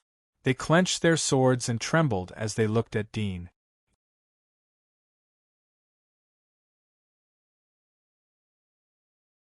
Chapter 181. Stop! The girl and old Fourline shouted at the same time. The 3 young knights couldn't help but look at Vic. At the moment, Vic's face was full of horror. He knew how powerful the middle-aged knight was. He was an intermediate knight. Even in the Knights' Hall, he could be ranked in the top 500. How could he be defeated by Dean? Moreover, it was an overwhelming defeat. Didn't this mean that Dean was much stronger than an intermediate knight? As the young master of the Milan family, he naturally knew the gap between a knight and a hunter. Hunters often fought with monsters outside the giant wall. Whether it was combat awareness or killing skills, they were incomparable to knight. Although they were both fighting professions, but the two had different routes. Knights were glorious and protected aristocrat. They were praised by bards. However, hunters were much darker. Even ordinary civilians weren't qualified to know about the existence of hunters. To be able to defeat Uncle Mo so quickly, he is definitely not as simple as a primary hunter. Vic's heart repeatedly turned over this idea. He looked at Dean in horror. The image of hunters in the eyes of aristocrats was not commendable. From the beginning of the birth of this profession, they were labeled as madmen, tyrannical, and so on. Even the aristocrats who had to use hunters to earn wealth were extremely afraid of these existences. This was why senior hunters got preferential treatment from consortiums. Even the aristocrats had to greet them with a smile. Old Fourline, the girl, as well as the aristocrats and their children, were secretly shocked. Some of the aristocratic children were dumbfounded. They couldn't speak a word. In the eyes of these small nobles, there was almost no chance for them to see a hunter in action. They only heard about the danger and strength of a hunter from the mouth of other nobles. In their eyes, the most powerful existence was undoubtedly a knight. But they didn't expect that at this moment, this young boy would be able to defeat a knight wearing an intermediate medal so quickly and neatly. This simply subverted their understanding. Old Fourline was also shocked, but he was more surprised. Although he had heard the description of his strength from Dean's mouth, he wasn't completely convinced. After all, he knew how thin Dean's resume was. He could barely be regarded as a primary hunter. Even if he was witty and cunning, it was still a soft power. Moreover, there would be no blessings from God in prison, only pain and suffering. At the same time, he hurriedly walked out on crutches. He turned to look at Dean and whispered, "Don't be rude." Dean nodded slightly. On the surface, he was just a hunter hired by the consortium. Naturally, he had to be obedient to old Fourline. It's inevitable to accidentally injure each other. Old Fourline turned his head and apologized to Vic. "Are you okay?" Vic saw Dudien's unapologetic eyes. His chest was suffocating with anger, but he couldn't vent it. He stared at Dudien and waved, "Let's go." Now that things had come to this, he naturally wouldn't pretend to be polite anymore. After all, everyone was well aware of it. The girl sighed and said to Dean, "I didn't expect that such an unpleasant thing would happen today. This is a matter between our consortiums. You are just a hired hunter. Why do you have to intervene? I wanted to ask you for a poem." She shook her head with regret. Dean was startled. He suddenly remembered that the girl's cheeks were a bit familiar. It seemed that she was the daughter of the Mel family, Sarah Mel, whom he had met at the aristocratic gathering. Since it is a matter between consortiums, you shouldn't humiliate a hunter in front of him. Dean stared at her and said in a cold voice, although in the eyes of the aristocracy, hunters are just dogs that make money for you. But don't forget that it is the hunters who risk their lives to fight outside the giant wall to send wealth back to the giant wall. The oil lamps that you have lit are taken out of the monsters by the hunters. The fur clothes that you are wearing are peeled from the monsters by the hunters. Sarah sighed and said, "You're right, but this is the hunter's job, isn't it? Moreover, this is your own choice. You can gain a lot of money while taking risks." Dean quietly looked at her beautiful face. Since it is a cooperative relationship, then there should be at least a minimum of respect. Hunters have to work hard to earn what they get. Don't take it for free. Sarah Mel was silent. You are right. But I have never looked down on hunters. But this is a matter between consortiums and aristocracy. It is not good for you to get involved. By the way, there is one thing I want to tell you. Jenny knows that you are out, but she is locked at home by her father. She can't come out to see you. If you have anything you want to tell her, I can help you pass it to her. Dean's eyes slightly moved, but restored his calmness. He indifferently said, "If there is a will, then no one can lock me up. If there is no intention, then I will be surrounded by giant walls." Sarah Mel looked at him and said, "Are you still holding a grudge against being in prison? It is not her fault." "I know." Dean quietly looked at her. "It is not anyone's fault. I have to thank someone for waking me up. They let me know what the real thing is." "What is it?" Sarah Mel slightly frowned. "Is it hatred?" Dean's eyes swept over her figure. "You should go back." Sarah Mel was slightly stifled. "It is very impolite to expel a lady." "That's why I am not a noble," Dean said. Sarah Mel choked again. Her fingers pulled the hem of her skirt. "I don't know how Jenny talks to you. Every sentence she says can make people angry. Take care." After Sarah Mel and Vic left, old Foulin took Dean back to the music stage. He said to the crowd, "Everyone, please sit down. It is still early, so let's continue." The nobles looked at him and then looked at Dean. Although many of them were worried about the retaliation of Mel family and Milan family, but old Foulin's side didn't seem to be a good person. Especially the bloody and brutal scene of Dean breaking the middle-aged knight's arm. Everyone was deeply shocked. They were afraid that it would cause Dean to be unhappy. Anyway, they were here. Let's wait until the end of the banquet. The nobles thought to themselves and sat down as they were told. "Please continue." Old Foulin raised his hand to the conductor on the stage. The conductor hesitated. He looked at Dean, who was next to him. He felt his scalp tingling. He took 2 deep breaths to restore his mind to a stable state. He turned back to the rest of the orchestra and stood back to his original position. The music slowly rose. The melodious music echoed in the hall. Old Foulin and Dean, who were sitting in the front row, were listening to the music with a smile on their faces. They were enjoying the music. The other nobles in the back looked at Dean from time to time. Various thoughts were running through their minds. The night was getting dark. The nobles returned to their carriages after the banquet. Old Foulin and Dean were at the door. They watched the carriages disappear into the night in front of the manor. Old Foulin said, "Let's go upstairs." Dean nodded. Old Foulin told the butler to change the lamp oil and clean up the hall. He and Dean went to the study on the 2nd floor with the help of the middle-aged maid. After the middle-aged maid left, old Foulin asked Dean, "Are you hurt?" Dean shook his head. The Milan family and Mel family didn't come to suppress the consortiums. Especially Vic from the Milan family. His target from the beginning seemed to be me.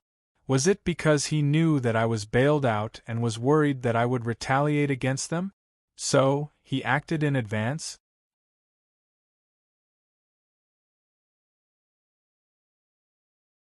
Chapter 182. So, what was the reason why he attacked me? Dudian asked. Old Foulin pondered for a moment. I remember that 2 years ago, the Milan family seemed to be preparing for a marriage with the Bourong family. I don't know if it was because of this matter. Marriage? Dudian was startled. After a moment, he asked, what was the result? It didn't work. Old Foulin shook his head. Miss Jenny of the Bourong family didn't agree. In addition, the Mel family may have secretly intervened to prevent the marriage. After all, once the marriage between the Milan family and the Bourong family is successful, it will form a greater force. The Mel family is the most disadvantageous one in the consortium. Although the Mel family and the Bourong family are friends, but the grudges between the nobles are difficult to explain in a few words. Dudian looked at him. No wonder the Mel family and the Milan family have come to make trouble today. The Mel family's daughter is young, but she doesn't look as simple and ignorant as she looks. Old Foulin smiled.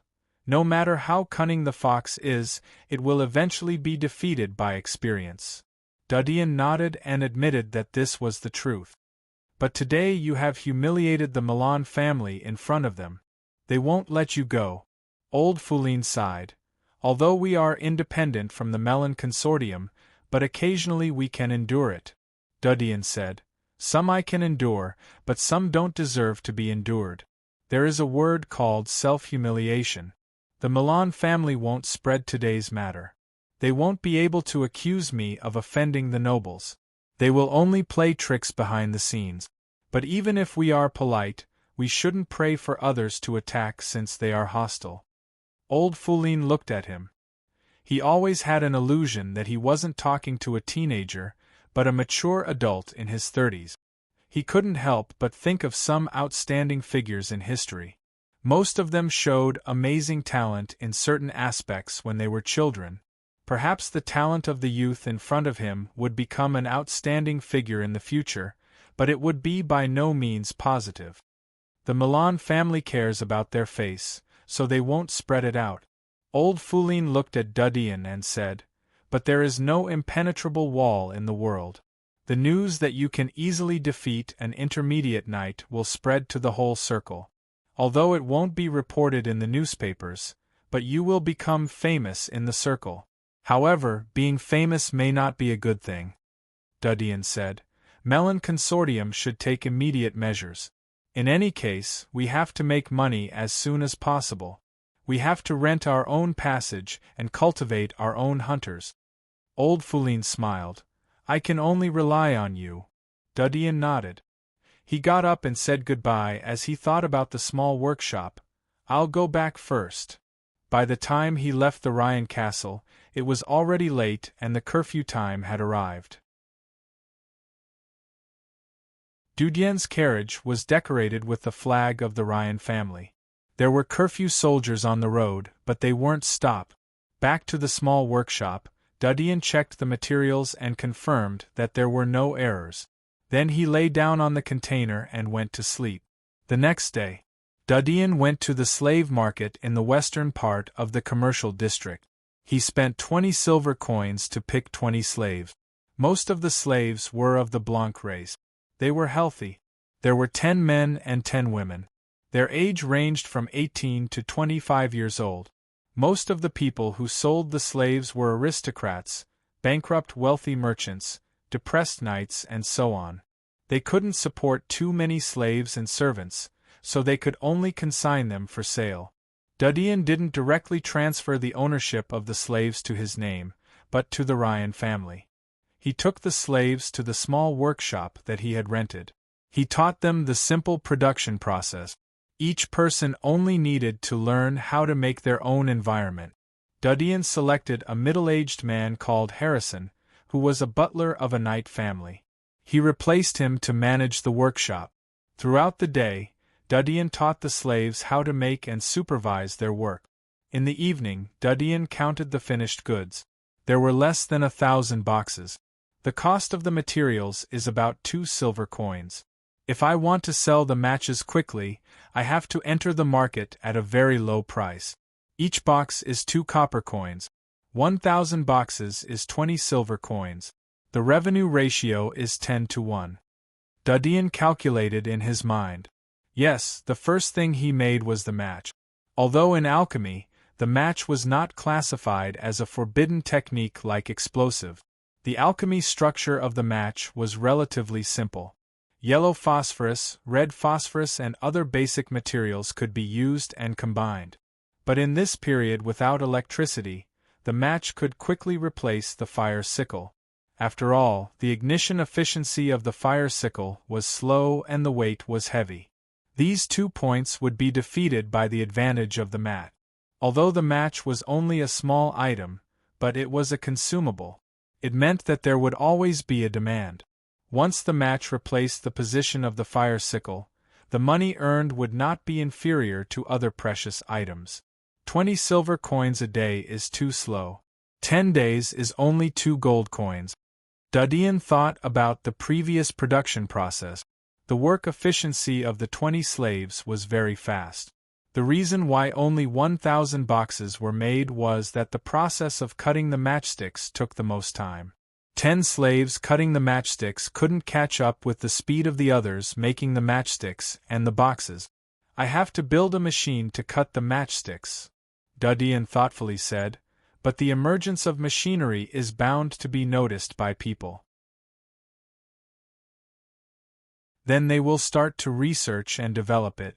Other consortia can rely on their powerful financial resources and channels to make me the inventor unable to find any market. I can only starve to death. In that case, it is better to personally open up the Steam era. Dudien's eyes were secretly firm. If others copied his products, then he would make sure that the speed of copying couldn't catch up with the speed of his invention. After renting a few dilapidated houses for the slaves to live in, Dudeen returned overnight to the Ryan castle. The carriage had just entered the yard town. Suddenly, the horses in front of the carriage screamed in panic. The carriage was shaking from side to side. The coachman was worried that he would disturb Dudeen. He angrily waved his whip and shouted. Dudeen came back to his senses. He lifted the curtain and looked out. There was nothing on the street in the dark night.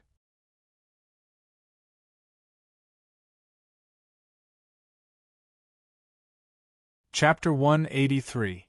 Puff. At the same time, a sharp dagger suddenly jumped out from under the seat and smashed the board under the carriage. The arm that held the dagger was extremely slender. It belonged to a woman. She quickly retracted the dagger after the attack failed. Dean's eyes flashed as he quickly jumped out of the carriage. Ugh! A painful groan suddenly sounded in front of the carriage. In the darkness, a slender figure covered the coachman's mouth with a hand, and a dagger quickly slit his throat. The middle-aged coachman, who earned money to support his family, widened his eyes, but he didn't let out a scream. His body softly fell to the ground. The horses that were pulling the carriage were frightened and ran forward. In the night, in the cold wind, on the long street, Dean and the female assassin looked at each other in silence. "Don't be nervous." Suddenly, the female assassin raised her hand and said in a sweet voice, "Do you remember me?" She pulled down her mask as she spoke. Dean's heart palpitated as he saw her face. "Glenn?" The female assassin who came to assassinate him turned out to be Glenn? "It seems that you have a good memory." Glenn smiled and put away the dagger. "The consortium sent me to assassinate you. But I owe you a favor 3 years ago. This time I will return it to you." Dean was startled but still didn't relax his body. "In that case, why did you kill him?" "Him?" Glenn looked at the coachman lying in a pool of blood on the ground. She smiled and said, "He's just an ordinary unlucky fellow. If I don't kill him, the consortium will know that I've been merciful. Your favor isn't enough for me to offend the consortium. This is why I attacked you just now. If I really wanted to kill you, I wouldn't have let you sense it in advance and avoid it. Please believe in the hunting ability of a senior assassin." Dean was silent for a moment. "You mean that the personnel of the Melon Consortium will investigate today's matter? Is there someone from the Melon Consortium in the Ryan family? Isn't it normal?" Glenn looked at him and gently smiled. "There is nothing that money can't do. Even if a son kills his father, It's just a matter of the number of chip. Dean's heart was cold. How are you going to explain to the consortium if you let me go? The corner of Glenn's mouth revealed a trace of smile. It's very simple. Just say that your magic marks have sensed me and failed your sneak attack. After all, the consortium has already classified you as an intermediate hunter. After all, the magic marks are rare monsters. So what kind of abilities will they have after the second and third evolution is still unknown. Dean couldn't help but recall the monster atlas that he had seen before. There was a description of the abilities, characteristics, habitat and other information of the rare monsters. But the atlas came from the inner wall, so the inner wall had the final say on how to rate the monsters. Thank you, Dudian whispered. He believed in Glenn's words. If she really wanted to sneak attack him, then she could use the Black Weaver magic marks to quietly get close to him and hunt him down. Even if she failed to hunt him down, he was by no means Glenn's opponent in a head-on battle. You are lucky, Glenn laughed. There are 2 senior hunters in the consortium. One is me and the other is a knight. They are good at frontal combat. That's why they sent me over. Otherwise, your life would have ended here. Dean stared at her. Is it worth it to take such a big risk to let me go because of a small favor from 3 years ago? What if the higher-ups blame you? Let them do it. Glenn shrugged her shoulders, indicating that she didn't care. Don't think too highly of these nobles. They still rely on us to make money for them. In the end, we are just their dogs. Since they treat you as a dog, you still have to work hard to be a loyal dog. That's the saddest thing. Dean deeply looked at her. I will remember this favor. If there is a chance in the future, I will return it to you. There is no need. Glenn waved her hand. It's just cancelled out. I'm a person of my word. Moreover, I don't think you'll have any future. They sent me to kill you, so they'll most likely use other means. You and the nobles behind you will be in big trouble. She turned around and walked down the street. We'll meet again. Her figure disappeared into the night, flying away. Dean looked at her back as she left. He was silent for a long time. Then he slowly walked in the direction of the carriage. His cold heart was full of killing intent. He expected that the Melon Consortium would retaliate, but he didn't think that it would be so fast and so ruthless. They would directly hire a senior hunter to assassinate him. It should be known that senior hunters were the strongest force in the outer wall. They were second only to the magistrate's punishers. If a senior hunter was used to assassinate an aristocrat, then the magistrate would track them down and kill them. But if they killed a senior hunter, then the situation would be completely different. It would be easy to cover up. Especially a small aristocrat like the Ryan family who had no background. Once Dean was killed, then a little pressure would be exerted on the Ryan family.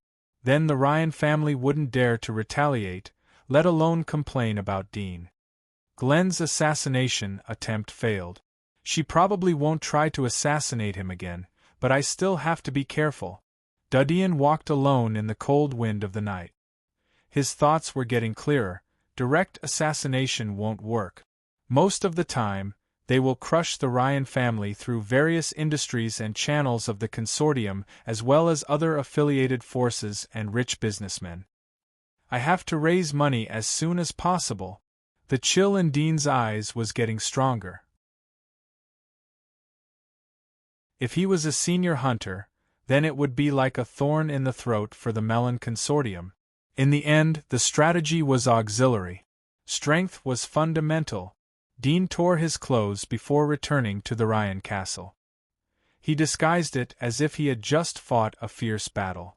Although Glenn had come here to return a favor, she was too proud to mention this to him. But how could he not know that if he went back in one piece, Glenn's previous fake assassination attempt would be in vain? Dudian returned to the Ryan castle. Although old Foulin and his children were asleep, but they were still awakened by Dudian. Old Foulin's face turned extremely ugly as he saw Dean's embarrassed appearance. He took Dean back to his study room and strictly ordered the servants and his children not to spread what they saw today. "Is it the melon consortium?" Old Foulin asked in a hurry. "Is the injury serious?" The weak expression on Dean's face disappeared as he entered the room. "The assassin is Glenn." "Glenn?" Foulin's pupils shrank. "Is it her?"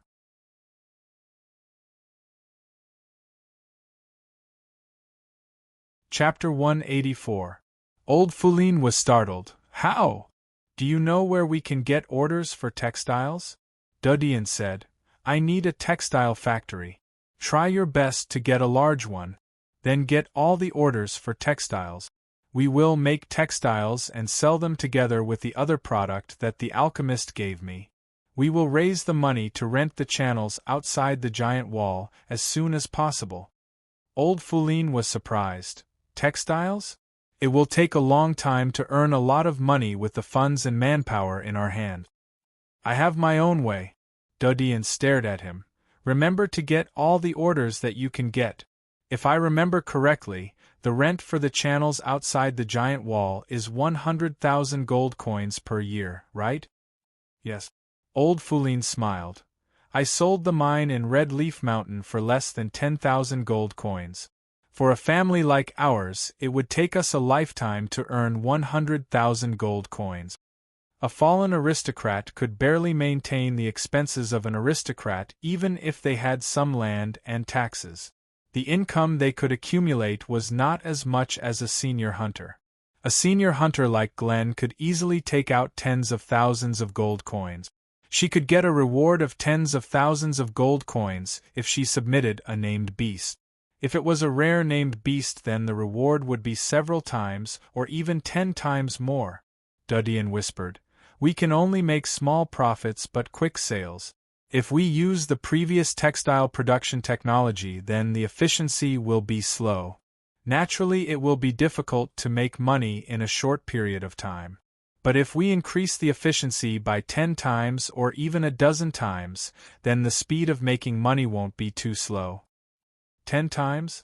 Old Foulin was stunned. "How?" "I will improve the textile machine," Dean said. "Hire some tailors as soon as possible and get ready to start work. Now that Melon Consortium has made their move, they will try to suppress us economically. If we don't raise money as soon as possible, then all channels will be blocked in the future. The situation will be more dangerous. I hope you don't hide anything." Old Foulin looked at him. He naturally understood the current situation. In fact, this was the situation he was most worried about. The Melon Consortium was a behemoth for them. They had too many forces and industries under their control. They could completely shut them out. "I will do it as soon as possible." Old Foulin hesitated. "Improved textile machine? What kind of improvement?" "You'll know when the time comes," Dean continued. "In addition, send your people to follow me tomorrow to take over the alchemy product. At present, the workshop has entered the production stage, although the efficiency isn't fast, but we can slowly sell it and make a name for ourselves." Old Foulin wryly smiled. "Fame? How difficult is that?" "Trust me," Dudien encouraged. Old Foulin sighed. There was no other way but to believe in Dudien. "How about this? I will go and win over other nobles. Although they are declining nobles, but we can share some of the burden. Speaking of which, after the last gathering, there were 2 families that wanted to join our consortium, but I haven't given them a reply yet. Their request is a bit too much. If I talk to them later, I should be able to lower their request." "Don't think about it." Dudien shook his head. "I said that we don't need other nobles to join us unless they are comparable to the Mel family. If they are willing to join us, then they won't make excessive demands. Other nobles can provide too little help and it will affect our efficiency. Sometimes more people doesn't mean more power. Garbage is garbage, but when they gather together, it will become a garbage heap." Old Foulin smiled as he saw Dudien's decisive attitude. "Well, I can only pray that your alchemy product will create a good fortune." The next day, Old Foulin called the butler early in the morning. He led the servants and guards to the small workshop that Dudien had told him about. Old Foulin called his third son, a middle-aged gentleman with short brown hair. His name was Sandro. He was the next successor of Old Foulin. Old Foulin ordered Sandro to clean up the family's fruit packaging factory and turn it into a textile factory. The entire Ryan castle felt the severity and urgency from Old Foulin. Especially Old Foulin's 4 children. Their trusted maids had told them about Dudien's injury last night. Sandro and Jake were more concerned about the changes in the family. They had faintly speculated some things and felt the crisis that the family was facing. Dudien was lying in a guest room in the Ryan castle. He claimed to be recuperating from his injuries. Melon Consortium, Hunter's headquarters. A young man and a woman were sitting opposite each other in a luxurious dining room. They looked like an ordinary couple. However, if one looked closely, they would notice that there were some strange scars on their fingers and wrists. They weren't as smooth as ordinary people's. I heard that the consortium had sent you to assassinate an intermediate hunter? The youth cut the steak and put it into his mouth. He looked at the woman opposite him. No wonder Rudolph didn't want to believe it. Even I didn't believe it. The woman was Glenn. She gently took a sip of red wine. I've done it. It's up to him to believe it or not. What can he do to me if he doesn't believe it? The youth helplessly smiled. After all, we are just vassals of the aristocracy. Occasionally we have to pay attention to the views of these guys. Do you remember Gerber? He was killed by these guys. Although they love money, but they are arrogant. It's better not to offend them. Glenn's face sank. The knife in her hand suddenly broke. The youth didn't say anything as he saw this. He decided to change the topic. Recently I heard that Huashan Consortium encountered an unknown monster outside the giant wall. They suffered heavy losses. 2 intermediate hunters were killed and 1 senior hunter was seriously injured. Do you think they encountered a rare adult monster? Glenn indifferently said, then you have to be careful. You don't have the ability to protect yourself. The youth shrugged his shoulders. Anyway, it's not in our consortium's territory. Otherwise those crazy madmen would definitely ask us to help them hunt the monster. Glenn indifferently said, the monster isn't dead. Who knows when it will run into our territory? Then we can only pray to the God of light. The youth smiled. He saw that the maid had delivered the newspaper on time. He reached out and took it. After a moment, he was surprised. Ryan family's subordinate hunter was injured? Bedridden? You're tuning in to the Phoenix Knights YouTube channel. Don't forget to subscribe and join us on this journey to catch the most captivating stories.